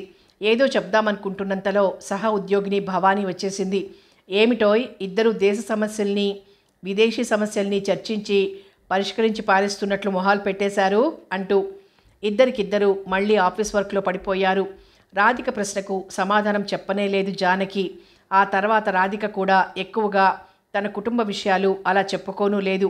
ఒక్కొక్కసారి స్త్రీ ఒకానొక ఎమోషన్లోనో బాధలోనో తనకు సంబంధించిన అతి సున్నిత రహస్యాల్ని తనకు ఆత్మీయులు అనుకున్న వారి ముందు గబగబా చెప్పేసుకుంటుంది. చెప్పుకుని ఒక బరువు తగ్గించుకున్నానని అపోహపడుతుంది. కానీ ఆ తర్వాత ఆ ఎమోషన్ తగ్గాక లోపల సిగ్గుతో చితికిపోతుంది. పశ్చాత్తాపంతో మెలికలు చుట్టుకుపోతుంది. రాధిక కళ్ళల్లో చాలా మార్లు ఆ భావాల్ని చదివింది జానకి. తను ఎదుటివారి బలహీనత తెలుసుకుని దెబ్బ కొట్టే కుసంస్కారి కాదు. కానీ ఎందుకనో రాధికలా ఎంత ఆత్మీయుల దగ్గరైనా సరే బయటపడే తత్వం కాదు. ఏదైనా విపరీతంగా కలవరపరిస్తే చెప్పుకోగలిగితే భర్త రాఘవరావు కొక్కడికే. కానీ సరిగ్గా రాధిక లాంటి సమస్యే తను ఎదుర్కొంటోంది. రాఘవరావు తరచూ విసుక్కుంటున్నాడు. పిల్లల్ని ఇలా ముద్దు చేసి మన దగ్గర పడుకునే అలవాటు చేశావు Janaki. It is too bad. వాళ్ళని అవతల రూమ్లో పడుకోమను. అలాగే చేసింది జానకి. కానీ వాళ్ల ముందు రాత్రివేళ గది మధ్య తలుపు వేసేయటం ఆమెకు తలకు మించిన పనైంది. రాఘవరావుకు ఆమెకి మధ్య చిన్న చిన్న అభిప్రాయ భేదాలు తలెత్తితే అవి కొండంతలై కూర్చుంటున్నాయి. ఒక్కోసారి ఇద్దరు ఒక్కొక్క రోజు సరిగ్గా పలకరించుకోకుండా భీష్మించుకునే స్థాయికి వస్తున్నాయి. పిల్లల ముందు అడపాదడపా అరుచుకునే స్థాయికి దిగజారిపోతున్నారు. ఎక్కడుంది లోపం? జీవితంలో భార్యాభర్తల మధ్య విధిగా ఉండవలసిన ధర్మబద్ధమైన సెక్స్కి ఇంతటి ప్రాధాన్యత ఉందన్నమాట. సెక్స్కి అతీతమైన అనురాగం పూర్తిగా వయసు మీరిపోయాక కానీ సాధ్యం కాదన్నమాట. అలా అతీతంగా తాము ఒకరినొకరు అతి గాఢంగా ప్రేమించుకుంటున్నామని చెప్పుకునే దంపతులు ఓ భ్రమలో ఊహకల్పిత అనురాగంలో మాత్రమే బ్రతుకుతూ తమని తాము మానవాతీతులుగా నమ్మించుకుంటూ ఎదుటివారిని వంచాలని చూస్తున్నారు అనుకోక తప్పదేమో. ఈ అణిచిపెట్టుకున్న కోరికల తాలూకు వికృతి రూపం దాని వృద్ధాప్యంలో చుట్టుముట్టవచ్చునేమో. లేక కొత్త కొత్త మానసిక శారీరక వ్యాధులకు దారితీయవచ్చునేమో. ఇవన్నీ ఎవరికి చెప్పుకోగల విషయాలు? ఇలా ఇద్దరి మధ్య ఏదో తెలియని అశాంతి చోటు చేసుకుంటున్న సమయంలో జానకి పిన్ని కూతురు హేమలత దగ్గర నుంచి ఉత్తరం వచ్చింది. తను జీవిస్తున్న జీవితం విసుగు కలిగిస్తోందని, తనకి మార్పు కావాలనిను రాసింది హేమలత. ఆ ఉత్తరం చదువుకున్నారిద్దరూ. రాఘవరావు అన్నాడు, చిన్నారావు గారి మధ్య 5-6 మార్లు నాతో అన్నారు జానకి, తన కంపెనీ ఏజెంట్గాను పర్సనల్ సెక్రటరీగాను ఉండేందుకు పర్సనాలిటీ, చురుకుదనము, ఫ్లూయెంట్గా ఇంగ్లీష్ మాట్లాడగల నేర్పు ఉన్న యువతి ఎవరైనా ఉంటే చూడమని, మంచి జీతము కమిషను ఇస్తానన్నారాయన. మన హేమలతకి ఆ జాబ్ అయితే బాగుంటుందేమో అనిపిస్తోంది. అలా అయితే చిన్నారావుతో చెప్పండి హేమలత గురించి. నేను ఆమెను ఒకసారి రమ్మని జాబు రాస్తాను. పాపం బొత్తిగా మార్పులేని జీవితంతో విసిగిపోతోందది అంది జానకి. హేమలత వచ్చింది.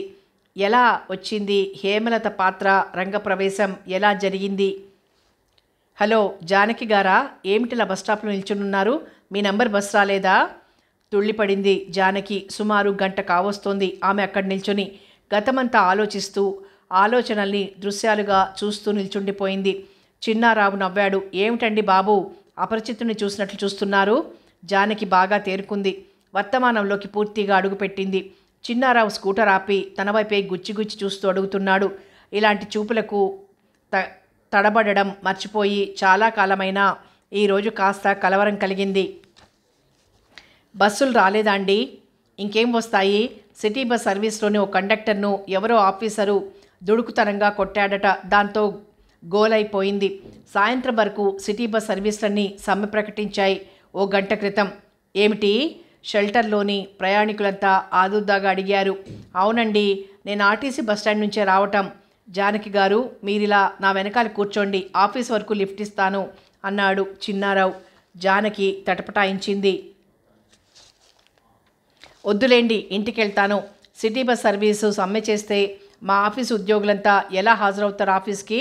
అందుచేత కారణం సబబైందే కాబట్టి ఆఫీసర్ గారు ఏమీ అనలేరు. చిన్నారావు ముఖం చిన్నబుచ్చుకున్నాడు. ఆల్ రైట్, మీరిలా ఓ నిమిషం రండి, ఓ చిన్న మాట పక్కకు పిలిచాడు. వచ్చింది జానకి. మీ చీటీ డబ్బు ఈ నెల మీరు జమ వెయ్యలేదు, మర్చిపోయినట్లున్నారు అన్నాడు మెల్లని స్వరంతో. మర్చిపోలేదు, కాస్త ఇబ్బంది, 10 రోజుల్లో వేస్తాను. పై నెల నా చీటీ పాట పాడతాను. అలాగే చిన్నారావు స్కూటర్ స్టార్ట్ చేసుకుని వెళ్ళిపోయాడు. ఓ అరగంట చూసి మరీ వెళదాం ఇళ్ళకి. ఈలోగా సిటీ బస్ సర్వీస్కి దయ కలుగుతుందేమో ప్రజల మీద అన్నారు అక్కడ కొందరు.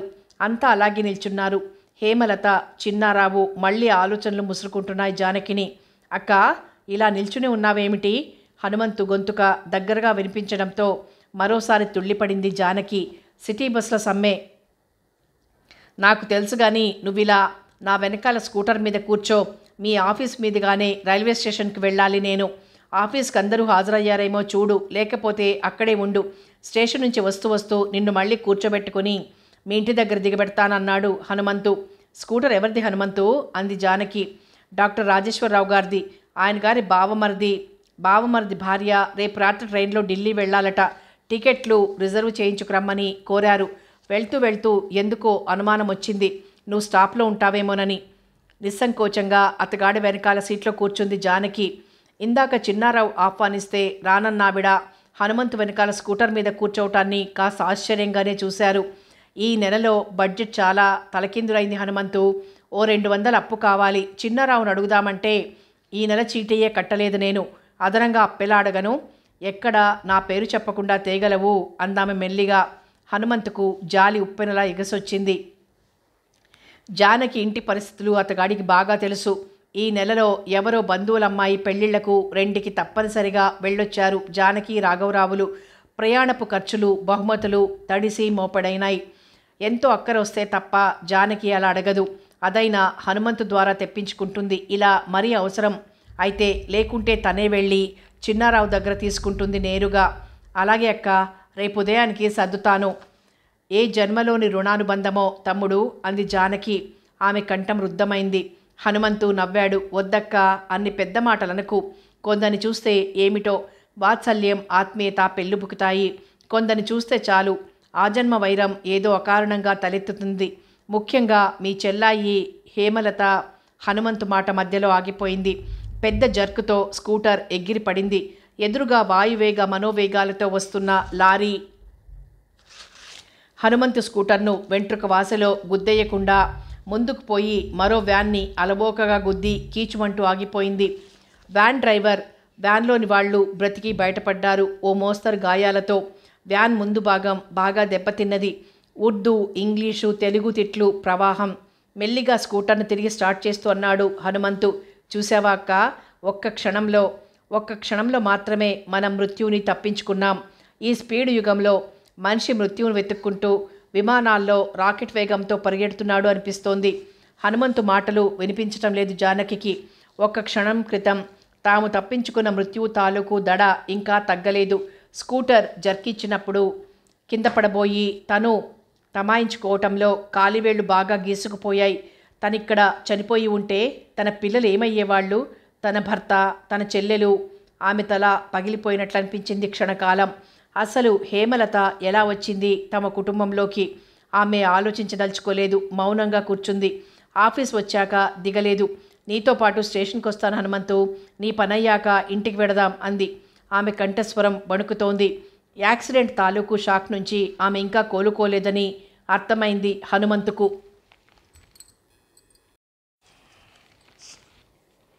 హేమలత తండ్రి కామేశం, తల్లి శారదాంబ. ఆమెకు ఒక చెల్లాయి, 2 తమ్ముళ్ళు ఉన్నారు. కామేశం గారు హైస్కూల్ టీచర్గా పనిచేసేవారు.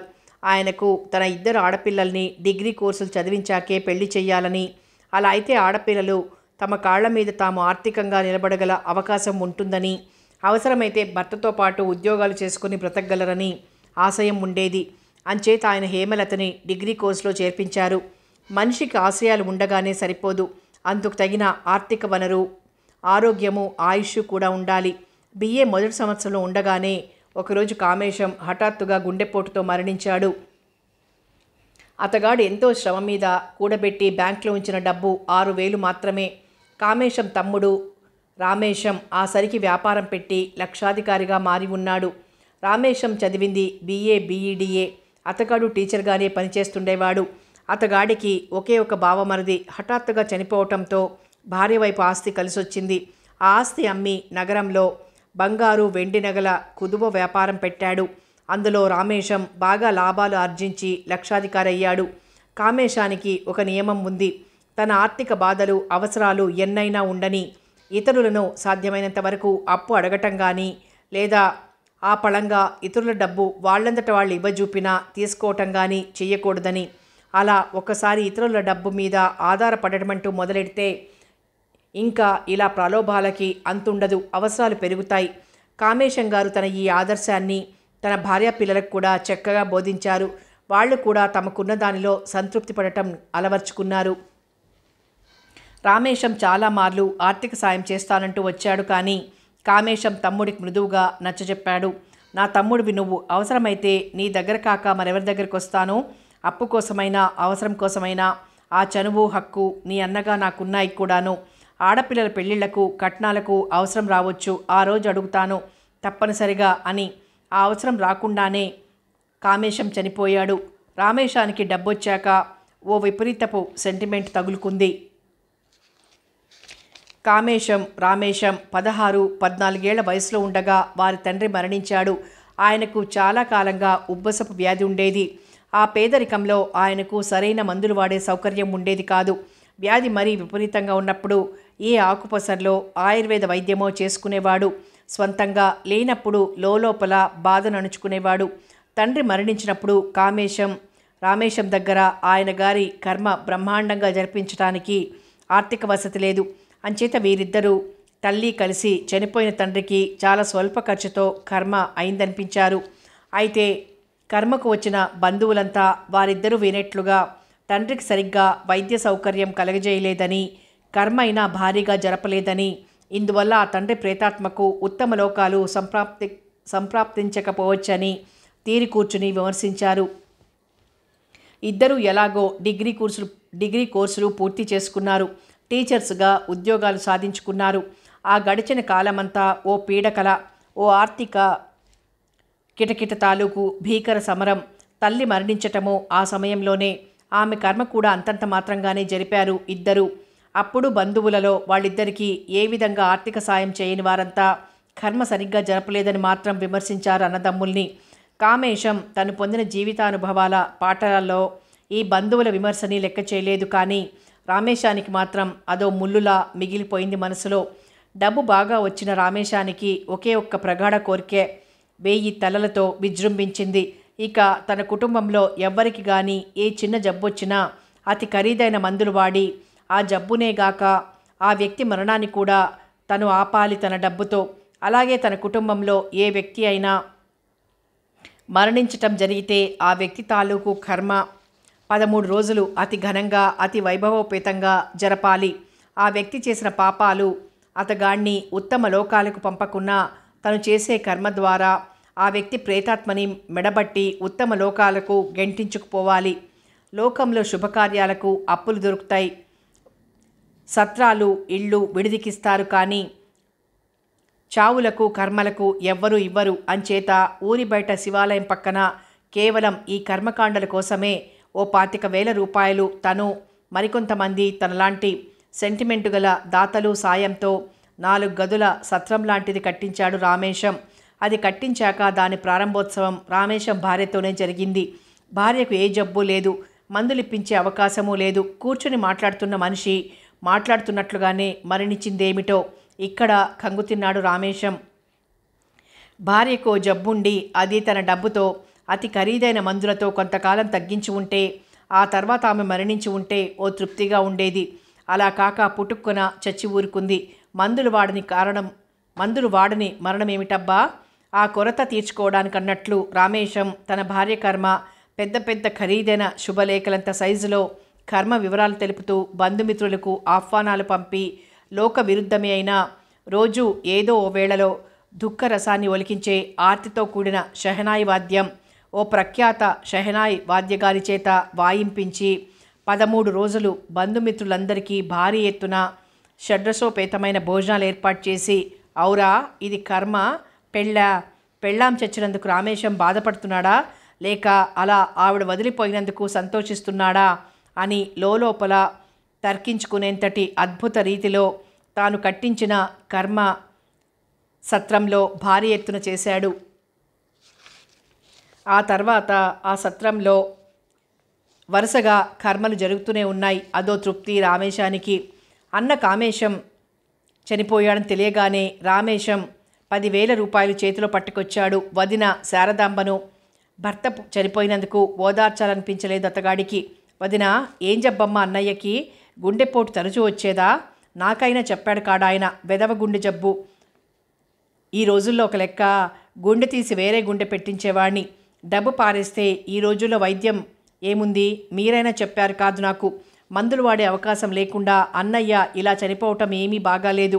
హేమలత, పెద్ద పిల్లవు నువ్వైనా నాన్నకు గుండె జబ్బుందని రాసావు కావు ఈ బాబాయికి. సర్లే, మన చేయి దాటిపోయింది. నా మందులకి అన్నయ్యకు రుణం లేదు. ఇక అన్నయ్య కర్మ భారీగా చేద్దాం. అప్పట్లో మా నాన్న అమ్మల కర్మల్లా ఏబ్రాసితరంగా చేయాల్సిన కర్మ మనకు లేదిప్పుడు. నా భార్య కర్మలా ఘనంగా అలా చెప్పుకుపోతున్న మరిది మాటలకి హడలిపోయింది శారదాంబ.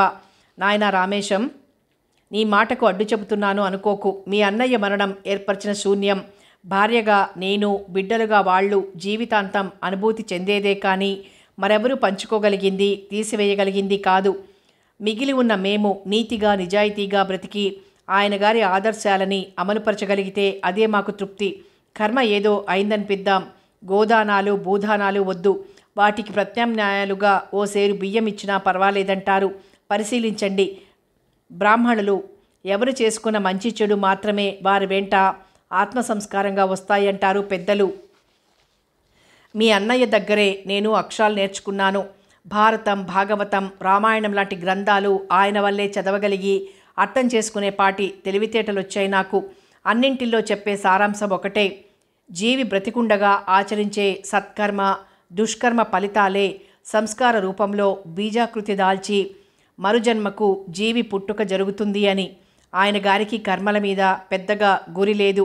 నువ్వు ఈ కర్మకు ఎక్కువగా డబ్బు తగలయ్యొద్దు. నీ ఏదైనా ఆర్థిక సాయం చేయదలుచుకుంటే ఆయన గారి డబ్బు 6,000 ఉంది. అందులో ఏ 1,000తోనో కర్మ అయిందనిపిద్దాం. మిగతా 5,000 నువ్వో 10,000 సాయం చేస్తే మీ అన్నయ్యకు తెలిసిన చాలామంది మంచి కుర్రాళ్ళున్నారు. 2 ఆడపిల్లల పెళ్లి జరిపించేద్దాం. ఆడపిల్లల బరువు తీరినట్లుంటుంది. వృధా కర్మకు గాక శుభకార్యానికి 2 ఆడపిల్లలను జీవితంలో స్థిరపరిచే మంచి పనికి నీ డబ్బు సద్వినియోగం అయినట్లు ఉంటుంది అంది. ఆమెకిప్పుడు కన్నీళ్లు రావటం లేదు. ఏదో ఒకటి కానీలే అన్న నిర్లిప్త ధోరణి రాలేదు. బిడ్డల భవిష్యత్తు పట్ల తాను ఆచరించవలసిన కర్తవ్యం ఒక్కటే దృఢంగా కళ్ళ ఎదుట మనసు నిండుగా పరుచుకుని ఉంది. రామేశం వదిన వైపు చిరాగ్గా చూశాడు. సర్లే వదిన, నువ్వు అందరి ముందు ఇలాగే మాట్లాడకుండా ఈ 10 రోజులైనా గంభీరంగా కన్నీళ్లు రావని మొండి చేయకుండా కళ్ళొత్తుకుంటూనైనా కూర్చుని మా పరువు కాపాడు ముందరుగా. నీది ఏది అవసరమైన ఖర్చో ఏది దండక ఖర్చో మాకు తెలుసు అన్నాడు కోపంగా. ఓ ఉప్పెన వస్తోంది, అదలా సాగవలసిందే. డబ్బున్న మనిషికి ఓ ఆలోచన వస్తుంది,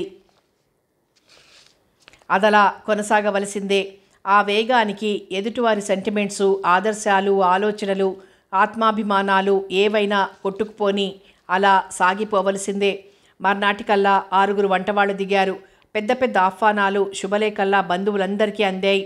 కర్మ నిర్వహిస్తున్నది రామేశం గనుక రామేశంతో ఉద్యోగ అవసరాలు, ఆర్థిక అవసరాలు, ముఖ్యంగా రోగపరమైన ఆర్థిక సాయాలు కావలసిన బంధు బలగమంతా సకుటుంబ సపరివార సమేతంగా విచ్చేశారు, విడిది చేశారు. కామేశం బస్ట్ సైజ్ ఫోటో, ఆయన గారి జననం, మరణం, కర్మల తాలూకు తేదీలతో ఇంగ్లీషు, తెలుగు పేపర్లన్నింటిలోనూ వచ్చేసింది. ఓ సాధారణ స్కూలు మాస్టారి ప్రేతాత్మకు అతగాడి లక్షాధికారి తమ్ముడి ద్వారా జరగబోయే ఉత్తమ గతులు కళ్ళారా చూడటానికి తమకు అలాంటి అదృష్టం ఏనాటికి పట్టదు కదా అని లోపల వాపోతూ చాలామంది ఈ కుటుంబంతో పరిచయం ఉన్న వారంతా వచ్చేశారు. ఏ ఒక్క స్త్రీ కానీ పురుషుడు కానీ చనిపోయిన కామేశం కానీ ఆయన పట్ల ఎక్కువ సానుభూతి ప్రకటించటం లేదు. బ్రతికున్న ఈ కుటుంబం భవిష్యత్తు పట్ల ఆందోళన వ్యక్తపరచడం లేదు.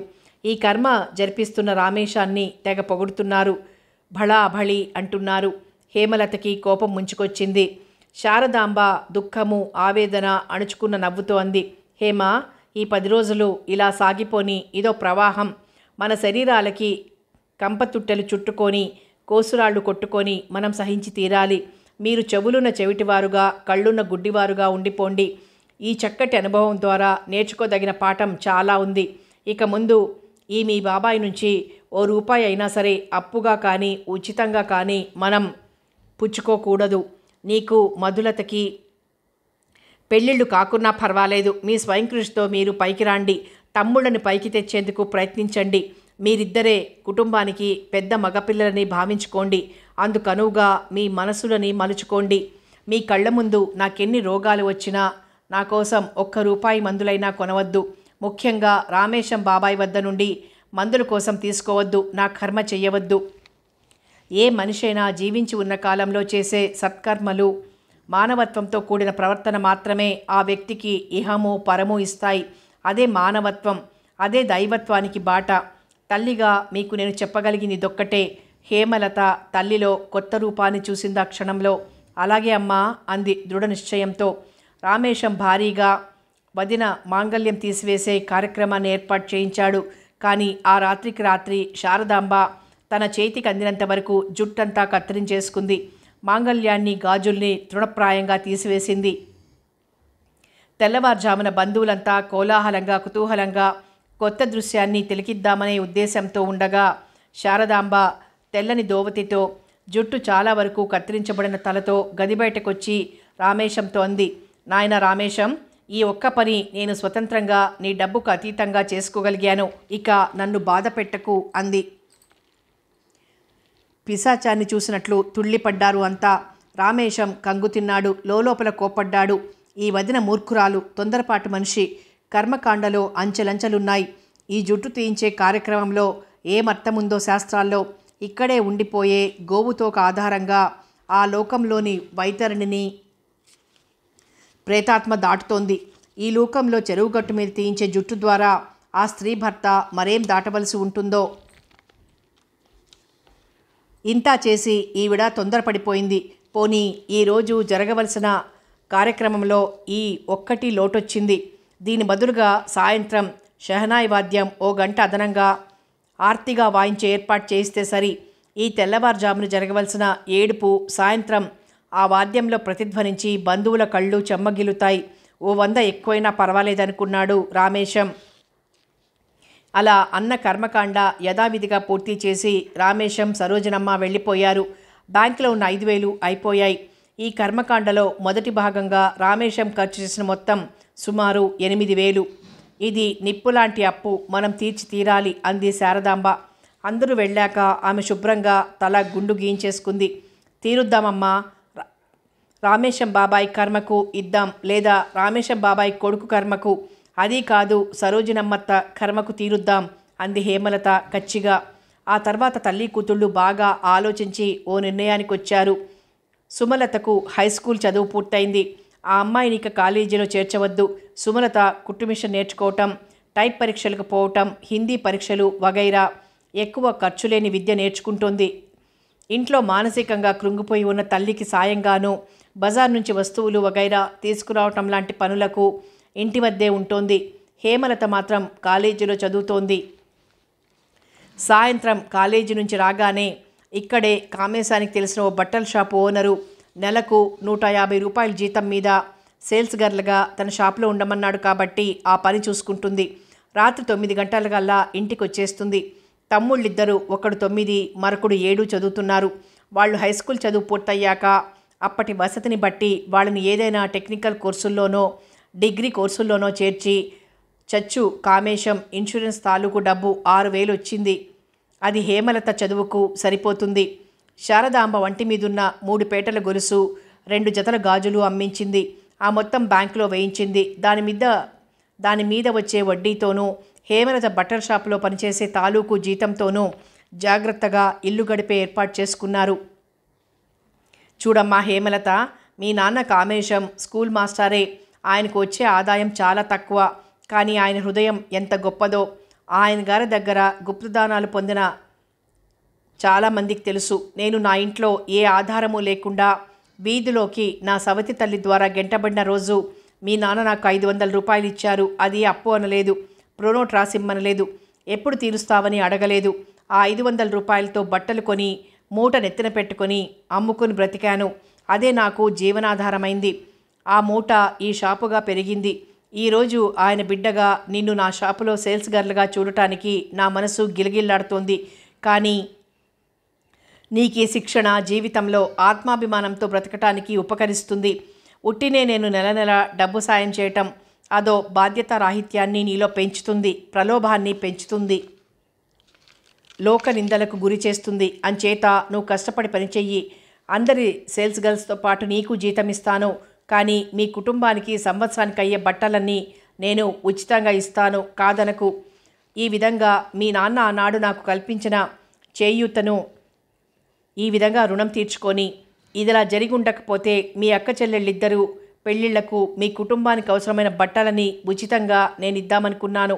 ఇలా జరిగింది. అమ్మగారు శారదాంబగారు ఓ పట్టాన ఇతరుల సాయానికి ఒప్పుకోరు. ఆవిడ గారికి నేను నేరుగా చెప్పే ధైర్యం లేదు. నువ్వు చెప్పు అన్నాడు బట్టల షాప్ యజమాని శివరామయ్య. హేమలత నిర్ఘాంతపోయింది. తమ కులం కానీ బంధుత్వం కానీ లేని శివరామయ్యలో ఎంతటి నీతి, నిజాయితీ, మానవత్వం ఉన్నాయి. ఈ సంఘటనతో ఆమెకు కొండంత ధైర్యం వచ్చింది. ఈ లోకంలో మంచికి విలువుంది. ఆర్థికంగా తగ్గు స్థితిలో ఉన్న తమ ఓటి వారికి గౌరవంగా చేయూతనిచ్చే శివరామయ్య లాంటి వాళ్ళున్నారు.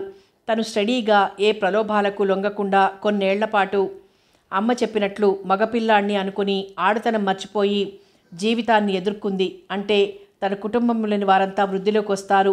4 ఏళ్లు ఎలా గడిచిపోయాయో తెలీదు. ఆమెకు డిగ్రీ వచ్చింది. టైప్ పరీక్షలు పాస్ అయింది. అక్కడ ఓ ప్రైవేట్ ఫర్మ్లో జాబ్లో చేరింది. ఆమెకు నెలకు 400 రూపాయలు వస్తున్నాయి. సుమలత కుట్టు పరీక్షలు పాస్ అయింది. టైపు, హిందీ పరీక్షలు పాస్ అయింది. శ్రీరామ్ హై స్కూల్ చదువు పూర్తయ్యాక టెక్నికల్ కోర్సులో చేరాడు.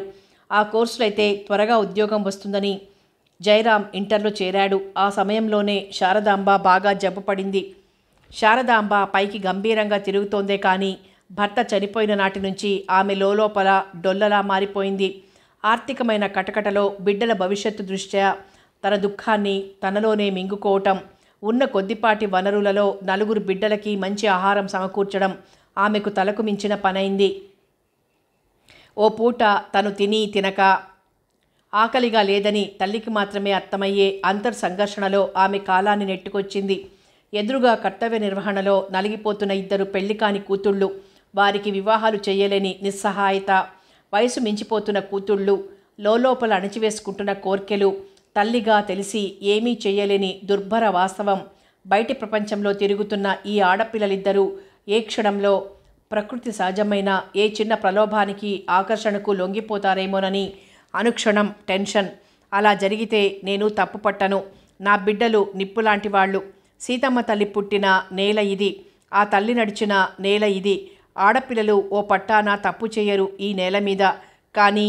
కానీ వాళ్ళని అనుక్షణం అగ్ని పరీక్షలకు గురి చేసే సంఘటనలు ఎదురైతే వాళ్లకు ఆత్మరక్షణ సాధ్యమా? ఆ అగ్ని పరీక్షలకు ఎంతకాలం ఎదురు నిలవగలరు వీళ్ళు? అలా రాత్రింబవళ్ళు తనకు తానే ప్రశ్నలు జవాబులు చెప్పుకోవటం అన్నీ కలిసి ఆమెకు తరచూ తల వెనక భాగం నుంచి ప్రారంభమయ్యే ఓ విధమైన పోటు కణతల వరకు వ్యాపించి ఏ క్షణంలోనైనా తలనరాలు ఫట్మని పేలిపోవచ్చు అనిపిస్తోంది.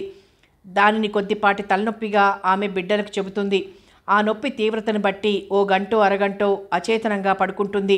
ఓసారి సరోజనం వచ్చినప్పుడు ఇలాంటి తలపోటే వచ్చింది శారదాంబకు. కామేశం కర్మ భారీ ఎత్తున జరిపి వెళ్ళాక రామేశం 2-3 సార్లు హేమలతకు, వదిన శారదాంబకు ఉత్తరాలు రాశాడు. డబ్బు అవసరం ఏదైనా ఉంటే నాకు రాయండి, పంపుతానంటూ రాశాడు. శారదాంబ ఆ ఉత్తరాలు చూసి నవ్వేది. ఉన్నదే డబ్బు అవసరం, ఎన్ని మార్లని ఎంతని పంపగలరు? అదే రాసేయమంది కూతుర్ని. డబ్బు అవసరం లేదని ఎలాగోలా జరిగిపోతుందని అయినా ఓ 500 పంపాడు రామేశం. పంపుతూ రాశాడు, డబ్బు చాలా విలువైంది హేమ. అది డబ్బు బాగా సంపాదించగలిగిన వారికే తెలుస్తుంది. డబ్బు సంపాదించటం చాలా కష్టం, ఖర్చు పెట్టడం చాలా తేలిక. ఇతరుల డబ్బు అయితే ఖర్చు పెట్టడం మరీ తేలిక అనిపిస్తుంది కొందరికి. కర్మల విషయం వేరు అని. అవి పరానికి చెందినవి. రోగాలకి నేను స్పెషల్ జాగ్రత్త చూపుతాను. అవి మనిషి ఆరోగ్యాన్ని తిని ఆయుష్ను హరింపజేస్తాయి. ఈ రెంటి కోసం ఎవరి డబ్బైనా ఎంతగా ఖర్చు పెట్టినా పర్వాలేదు. కానీ మనిషి తిండి, బట్ట లాంటి సాధారణ విషయాలకు అతిగా ఖర్చు పెట్టడాన్ని నేను సహించలేను, క్షమించలేను. శారదాంబ పడి నవ్వింది పిచ్చిదానిలా ఆ ఉత్తరం చదివి. అమ్మ హేమ, మీ బాబాయిని అపర కర్మలకి ఖర్చు పెట్టిన మందుల రూపంలో మనుషుల చేత రూపాయలు మింగించి వాళ్ళ ఆయుష్ తన డబ్బుతో పెంచే ఏర్పాట్లు చేయమని ఈ 500 జాగ్రత్తగా దాచు, బ్యాంకులో వేసిపెట్టు. మనిషికి భోజనం, నిద్ర, వసతి లాంటి సాధారణ వనరులు ఒనగూడిన తర్వాత ఆ మనిషిలో ఒకే ఒక తపన ఏర్పడుతుంది. అది అధికార లాలస. ఏ జాతి చరిత్ర చూసినా, ఏ దేశ చరిత్ర పరిశీలించినా, ఏ నియంత ఆలోచన సరళి గుర్తించినా ఈ నగ్న సత్యం బోధపడుతుంది. సహజమైన అవసరాలు తీరి నిశ్చింత ఏర్పడిన మరుక్షణంలో ఆ వ్యక్తి తన సంపదని, తీరికని సాటివారి ఉపయోగం కోసం కాక సాటి వ్యక్తుల మీద, సమాజం మీద, దేశం మీద, ఇతర దేశాల మీద ఇలా ఒక్కో స్టేజిగా అధికార లాలస నిరూపించుకుంటాడు. ఆ అధికార తృష్ణలో తనకు తెలియకుండానే అపకారాలు చేసేందుకు అలవాటు పడిపోతాడు.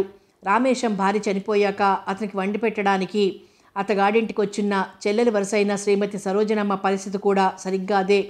రామేశం ఇంట్లో అతని భార్య చనిపోయిన తర్వాత ఆమె తిరుగులేని పెత్తందారైంది. ఆ పెత్తనాన్ని ఆమె ఆ కుటుంబం మేరకు పరిమితం చేయదలుచుకోలేదు. రామేశం ఇంట్లో ఆమె కట్టే చేసే పనులుండవు. రామేశం కొడుకు రామేశం షాపుకు వెళ్ళిపోయే వరకు కాస్త పని. ఆ తర్వాత ఆవిడకి ఎక్కువ పనులుండవు. అన్ని గ్యాస్ స్టవ్లు, ప్రెషర్ కుక్కర్లు, మిల్క్ బాయిలర్లు, వాషింగ్ మిషన్లు లాంటి అధునాతన సామాగ్రితో అన్ని పనులు నౌకర్ల సాయంతో గబగబా చేసేసుకుంటుంది. తర్వాత ఫోమ్ బెడ్ మీద విశ్రాంతిగా పడుకుని తెలుగు వార మాసపత్రికలన్నీ తిరగేస్తుంది. ఆమె ఇప్పుడు తెల్లని ఐరావతంలా ఉంది, పనిలేని భూతంలా ఉంది.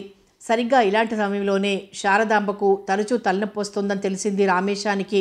ఆ విషయాల వివరాలు రాయవలసిందిగా హేమలతికి ఉత్తరం రాశాడు. డబ్బుకి వెనకాడవద్దు హేమ, జబ్బుని దాచవద్దు. అన్నయ్యకి ఎలాగూ మందులిప్పించే అదృష్టం నాకు లేకపోయింది. వదినకైనా మందులతో ఉక్కు మనిషిగా చేస్తామని నా ఆశ. ఆమె తలకి ఎక్స్రే తీయించు. వదిన ఒప్పుకుంటే నా ప్రార్థనగా ఆమెకు చెప్పి ఇక్కడికి పిలుచుకురా. ఇక్కడ తల వెంట్రుకలంతమంది తల స్పెషలిస్టులు ఉన్నారు. మెదడు చితికిపోయినా మనిషిని బ్రతికించి అట్టే పెట్టే డాక్టర్లు ఉన్నారు ఇక్కడ. ఆమెకు తెలుసు తలనొప్పి వివరాలు రాసిన మరుక్షణం డబ్బు పంపుతాడు బాబాయ్. అంచేత వివరాలు ఏమీ రాయలేదు. కానీ సరోజినమ్మ వచ్చేసింది ఆ వారంలో. ఆమె వారం రోజులుండి శారదాంబకు నిజంగా విపరీతమైన తలపోటు వస్తున్నట్లు గ్రహించింది. ఆ విషయం అన్న రామేశానికి సర్టిఫై చేస్తూ ఉత్తరం రాసేసింది. తన వెంట తెచ్చిన రామేశం డబ్బు 500 హేమలతకిస్తూ, జాగ్రత్త, ఈ డబ్బుతో మీ అమ్మని డాక్టర్కి చూపించు, ఎక్స్రేలు తీయించు, మందులు ఇప్పించు, జాగ్రత్త సుమా ఈ డబ్బు అంది గొప్పగా. హేమలత డబ్బు తీసుకుంది మౌనంగా. తల్లి కూతుళ్ళు గుసగుసగా ఏదో మాట్లాడుకున్నారు. వివరాలు సరోజినమ్మకు తెలియలేదు. ఆ డబ్బు బ్యాంకులో వేసినట్టు కూడా తెలియలేదు. ఆమె ఉన్న వారంలోనూ హేమలత తల్లిని డాక్టర్ దగ్గరికి తీసుకెళ్లనూ లేదు. శారదాంబ వెళ్ళనూ లేదు. చేసేది లేక ఆ డబ్బు ఎలా ఖర్చు పెడతారన్నది కనిపెట్టలేక సరోజినమ్మ నిరాశగా రామేశం దగ్గరకు తిరిగొచ్చింది. మరో వారం తర్వాత మళ్ళీ పంపాడు రామేశం. సరోజినమ్మ వచ్చింది. కానీ శారదాంబ ఏ మందులు వాడటం లేదు. హేమలత, సుమలత కొత్త రక్తం, హెయిర్ పిన్స్ వాడటం గమనించింది. తల పంకించింది. రామేశం వద్దకు వెళ్ళింది. ఏదో చెప్పింది. రామేశానికి చాలా కోపం వచ్చింది. హేమ, చిన్నపిల్లవని ఎప్పటికప్పుడు క్షమిస్తున్నాను నిన్ను. 500 మీ అమ్మ తలనొప్పికి డాక్టర్కి చూపించమని, మందులు వాడమని మీ సరోజినత్తమ్మ చేత పంపించాను. హెయిర్ పిన్స్ లాంటి విలాస వస్తువులు కొంటావా? తల్లి మీద, తల్లి జబ్బు మీద నీకింత నిర్లక్ష్యమా అంటూ ఉత్తరం రాసేశాడు. దానికి జవాబు హేమలత రాసింది. బాబాయికి నమస్కారములు. అమ్మ తలనొప్పి సాధారణమైన జబ్బు. అందుకు ఆమె ఏ మందు తీసుకోవటానికి ఇష్టపడటం లేదు. ఇందు వెంట లోగా పంపిన 500, సరోజినమ్మత్త చేత పంపిన 500 కలిపి మొత్తం 1000 రూపాయలు డ్రాఫ్ట్ పంపుతున్నాను. సరోజినమ్మత్త మా ఇంట్లో ఉన్న 10 రోజులలో నాకు సుమలతకి కలిపి తల మీద ఎన్ని వెంట్రుకలున్నాయో లెక్క పెట్టకపోవటం చాలా ఆశ్చర్యంగా ఉంది. జీవితంలో మేము ఎదుర్కొంటున్న సమస్యల్లో మా ఇద్దరి జుట్టు రాలిపోయి ఇద్దరికి కలిపి సుమారు 3000 వెంట్రుకలు మాత్రమే ఉన్నాయి. అవి జాగ్రత్తగా కలిపి కట్టుకోవటానికి మాకు సంవత్సరానికి సగటున 5 పిన్స్ అవసరమవుతాయి. వాటి ఖరీదు 5 రూపాయలు. అవి ఏ విధంగానూ తగ్గించుకోలేని ఖర్చు. మా స్వంత ఖర్చు 500 రూపాయలకి హెయిర్ పిన్స్ కొనే స్థాయికి మేము వచ్చిన రోజు నువ్వు 5000 పంపినా అంతటికీ పిన్స్ కొనేస్తాం. అవి బంగారంవి, రవ్వలవి, ప్లాటినంవి అయి ఉంటాయి. మీ హేమలత. అదే కవర్లో శారదాంబ మరో కాగితం రాసిపెట్టింది. నాయనా రామేశం, ప్రపంచంలో డబ్బొచ్చాక ఎక్కువగా ఎదుటివారికి అపకారం చేయటానికి అవకాశాలు వస్తాయి. అలా కాక నిజమైన ఉపకారం ఏ కొద్ది చేసినా ఆ డబ్బు, ఆ వ్యక్తి చరితార్థులవుతారు. నా తలనొప్పి నాకొక సమస్య కాదు. సృష్టిలో ప్రతి ప్రాణి మరణించి తీరవలసిందే. ఓ తరం మరణిస్తే ఆ ఖాళీలోకి మరో తరం రావాలి. ఇది సృష్టి నిబంధన. అలా కాక చిరంజీవులుగా ఉండిపోతే మురుగునీటిలా ప్రపంచంలో మార్పు రాదు. యుగ యుగాలుగా సృష్టి క్రమం ఇంతే. నీ చిన్నతనంలో నీ బాధ్యతలన్నీ మీ అన్నయ్య నిర్వహించారు.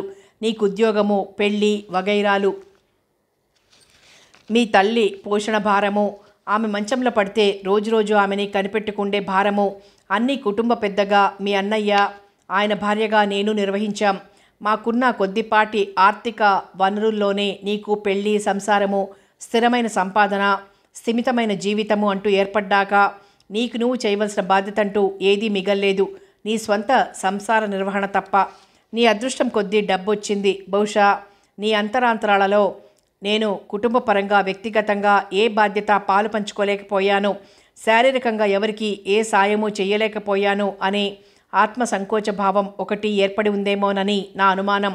మనిషి చేయదలిస్తే చెయ్యాలని సత్సంకల్పం ఉంటే ఎన్నో మంచి బాధ్యతలున్నాయి. నీకు మీ అన్న రుణం తీర్చుకోగల మార్గాలున్నాయి. కానీ దురదృష్టవశాత్తు నీ మనసు రోగాల మీద, కర్మల మీద కేంద్రీకృతమైపోయింది. రామేశం, మాలా ఆర్థికంగా బలహీనులైన వారికి, కష్టాల కొలిమిలో నిరంతరం కాలిపోయేవారికి ఖరీదైన మందులు పుచ్చుకుని జీవితాన్ని చిరంజీవులుగా కొనసాగిద్దామన్న ఉత్సాహం ఉండదు. జీవితంలోని ఈ కష్టాలు మృత్యువు అనే విశ్రాంతిలో, శాంతిలో మర్చిపోదామనిపిస్తుంది. జీవితానికి మృత్యువుకి గొప్ప తేడా కనిపించదు. నాకు కావలసింది నా తలనొప్పులకు, ఒళ్ళు నొప్పులకు మందులు కాదు.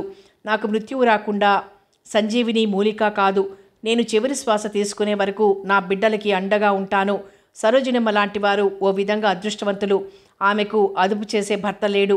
బాధ్యతలు, బరువులు, జీవన పోరాటం, జీవితాన అవసరాలు తెలిసేందుకు బిడ్డలు లేరు. ఏ బాధ్యత, ఏ మానసిక సంఘర్షణ లేని ఆమె ఎదుటివారి మీద పెత్తనం చెలాయించటానికి, ఎదుటివారిని కించపరచడానికి, ఆర్థికంగా బలహీనులుగా ఉన్న మా బోటి దురదృష్టవంతుల ఆత్మాభిమానం మీద బలమైన దెబ్బ తీయటానికి తన తీరికని, తెలివిని వినియోగించుకోగలగటమే గాక నిన్ను, నీ డబ్బుని, నీ రోగాల, కర్మల బలహీనతని సాధనంగా ఎన్నుకుంది, ఆయుధంగా మలుచుకుంది. ఇదొక్కటే నువ్వు తెలుసుకోలేని నిజం. మీ వదిన శారదాంబ. ఆ ఉత్తరం పోస్ట్ చేసిన మరురోజే శారదాంబకు విపరీతంగా తలనొప్పి వచ్చింది. ఆమె కణుతలు పెటిల్లున పేలుతున్నట్లనిపించాయి. ఆ రాత్రే ఆమె సెరిబ్రల్ హ్యామరేజ్ వచ్చి చనిపోయింది. జయరాం వెళ్ళి బట్టల కొట్టు యజమాని శివరామయ్య గారిని పిలుచుకొచ్చాడు. హేమలత ఆయనతో చెప్పింది, బాబాయ్, అమ్మ చనిపోయింది ఇప్పుడే. సరే, ఇది ఎదుర్కొంటాం, కానీ ఆమె శవాన్ని మా రామేశం బాబాయికి కబురు తెలిసొచ్చేలోగా దహనం చేయించాలి. అవసరమైన కట్టెలు వగైరాలన్నీ మీరు చూడండి. ఈ ఒక్క సాయం చేయండి మీరు. ఆమె కంఠం వణికింది. శివరామయ్యకు తెలుసు రామేశం మనస్తత్వము. ఈ కుటుంబ విషయాలన్నీ ఆమె కోరిక మేరకు ఆయన తెల్లవారి చుట్టుపక్కల ఇళ్లవారు శారదాంబ మరణం తెలిసి వచ్చి విచారిస్తున్న సమయంలోనే శవాన్ని తరలించే అన్ని ఏర్పాట్లు చేయించేశాడు. తల్లి మరణ వార్తని లాంఛనప్రాయంగా రామేశానికి తెలిపింది. ఆమె 3-4 రోజులు గడిచిపోయి ఆ దుఃఖోద్వేగం తగ్గిపోయాక రామేశం, సరోజనమ్మ డబ్బు దండిగా పట్టుకొచ్చేశారు. నేను పెద్దవాడిని, బ్రతికున్నాను కదా, మీ అమ్మకంత బాధగా ఉంటే వైరివ్వలేకపోయావా అమ్మా? ఆమె చివరి క్షణాల్లోనైనా ఇంత మందు పోయకపోవటం ఏం కర్మ? మందు లేకుండా మరణించిన 3వ వ్యక్తి ఈమె మా కుటుంబంలో హతవిధి. సరే, తరువాత 3 రోజులుగా నాకు వార్త తెలపటం ఇప్పుడెలా? నిర్యాణం తాలూకు ఆహ్వానాలు అచ్చు వేయించాలా? అవి పోస్ట్ చేయించాలా? బంధువులంతా రావాలా? ఏది టైం ఏదమ్మా? మరో ముఖ్య విషయం, మన కర్మసత్రం మరెవరో బుక్ చేసుకుని ఉన్నారట. వాళ్ళని ఇప్పటికిప్పుడు ఖాళీ చేయించాలి. వాళ్ళ కర్మ ఎక్కడో జరుపుకోమనాలి. మనం సత్రమల్లా కట్టించి మన వాళ్ళు చేస్తే మన సత్రంలో కాక మరెక్కడో జరుపుతామేమిటి కర్మ? నోనో, అదేం కుదరదు. సరే, ఏ వస్తువులు కావాలో లిస్టు వేయండి. సరోజినమ్మ దగ్గర నా డబ్బుంది, వస్తువులు లిస్టు ప్రకారం తెప్పిస్తే ఆమె డబ్బిస్తుంది అన్నాడు రామేశం హడావిడిగా. ఆయనలో ఆ సరికే కర్మ మూడొచ్చేసింది. మహోత్సాహం, దాతృత్వం ఒకదానితో ఒకటి పోటీ పడుతూ వచ్చేశాయి. హేమలత నవ్వింది. నువ్వేం హడావిడి పడకు బాబాయ్, అమ్మకసలు కర్మ చెయ్యక్కర్లేదు అంది తాపీగా. అదిరిపడ్డాడు రామేశం. ఏమిటి నువ్వంటున్నది? ఆదుద్దాగా అడిగాడు. ఆమె బ్రతికినంతకాలం కోరిన కోరిక అదే. ఆమె మా తల్లి చిరకాల కోరిక తీర్చటం మా ధర్మం. బిడ్డలుగా డబ్బు లేని వాళ్ళకి సెంటిమెంట్స్ ఉంటాయి, కొన్ని కోరికలుంటాయి. అవి ఎవరిని బాధించేవి, సాధించేవి కావు. నో, ఆమె మీ అమ్మ అయ్యేది, దేవుడు అయ్యేది, ఆమె చిరకాల కోరిక అయ్యేది నేను పట్టించుకోను. నేను నా వదినకు కర్మ చేసి తీరుతాను. సరోజనమ్మ, ఈ పిల్లల మాటలు లెక్క చేయకు. డబ్బు పెత్తనం నీది. నువ్వు జాగ్రత్తగా లిస్ట్ వేయి, వేస్ట్ కాకూడదు. అలా అని వెలితి పడకూడదు అన్నాడు రామేశం ఆవేశంగా. హేమలత, సుమలత, శ్రీరామ్, జయరాంలు క్షణకాలం ఏమీ తోచినట్లుండిపోయారు. సరోజనమ్మ మహా ఉత్సాహంతో పదార్థాల లిస్టు తయారు చేస్తోంది. తెల్లవారింది. పిల్లలు ఎవ్వరూ కనిపించలేదు ఇంట్లో. రేపే కర్మ మొదలు. ఏమైపోయారు వీళ్ళంతా? సరోజనమ్మ ఆశ్చర్యపోయింది. టేబుల్ మీద చిన్న కాగితం ఉంది. మేం నలుగురం మా పెద్దమ్మ కూతురు జానకి అక్క దగ్గరికి వెళ్తున్నాం. 10 రోజులుండి వస్తాం. మీరు చేసే ఆ కర్మతో మాకేమీ సంబంధం లేదు అని. ఆ చీటీ చదివి మ్రాన్పడిపోయారు. చనిపోయిన వ్యక్తి పిల్లలు దగ్గర లేకుండా ఏం కర్మ? ఎవరికోసం ఈ కర్మ? రామేశం మండిపడ్డాడు. అలా జరగదు ఎన్నడూ. కర్మ జరిగిపోవాల్సిందే.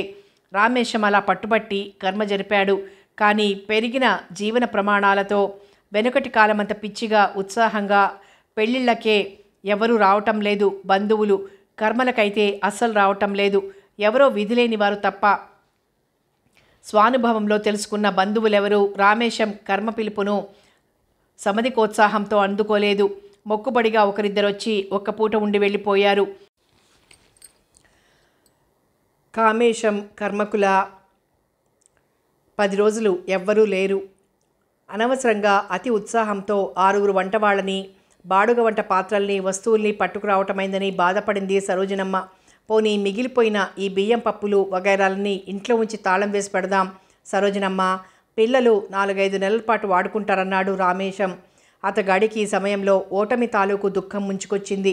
తన అన్న పిల్లలకు తానేమీ చేయలేకపోయానన్న ఆవేదన కమ్ముకొచ్చింది. వదిన ఇప్పట్లో కోరినట్లు ఆడపిల్లలిద్దరికీ పెళ్లిళ్ళు చేసినా బాగుండేదన్న పశ్చాత్తాపం ఉవ్వెత్తుగా లేచి గుండెలను కలిచివేసింది. హజం తన కర్మ మేనియాలతో చావుదెబ్బ కొట్టడాన్ని ఆ పిల్లలు క్షమించరని తేలిపోయింది. సరోజినమ్మ మాత్రం తొణకలేదు. ఈ సామాన్లు మనం ఉంచిపోయినా వాళ్ళు వాడుకోరన్నయ్యా. ఎవరినైనా సాక్ష్యం పెట్టుకొని ఇవన్నీ ఆ మురుక్కాలవులో పోసి మనకు ఆ విషయం తెలుపుతారు. ఎందుకు? అవి తిరిగి బజార్లో అమ్మేద్దాం. ఓ 100 నష్టం వస్తే వస్తుంది. ఆ డబ్బు హేమలత కర్మకో సుమలత కర్మకో. సరోజినమ్మ తనేం మాట్లాడుతుందో తనకే తేలిన స్థితిలో వాగేస్తోంది. రామేశం పిడుగులు కురిపిస్తూ అరిచాడు. నోర్మొయ్, చేసిన కర్మలు చాలు, పిల్లలవి కూడా చేద్దామా? చిచి, నీ సలహా తీసుకున్న నా తెలివికి నేనే ఏడుస్తున్నాను ఈ క్షణంలో. ఇక జరగవలసినవి నీ కర్మ నా కర్మ. అందుకు దాచుకుందాం ఆ డబ్బంతా. చేసిన నిర్వాకం చాలు, పద వెళ్దాం. పిల్లలు మనం వెళ్ళామని తెలిస్తే గానీ రారు. కనీసం వాళ్ళని బ్రతకనిద్దాం. ఎన్నడూ లేనంతగా ఏడ్చాడు రామేశం. శివరామయ్య గారికి తాళాలిచ్చి తాము వెళ్తున్నట్లు వైరిచ్చి వెళ్ళిపోయారు రామేశం, సరోజినమ్మలు. కథ కొనసాగుతుంది.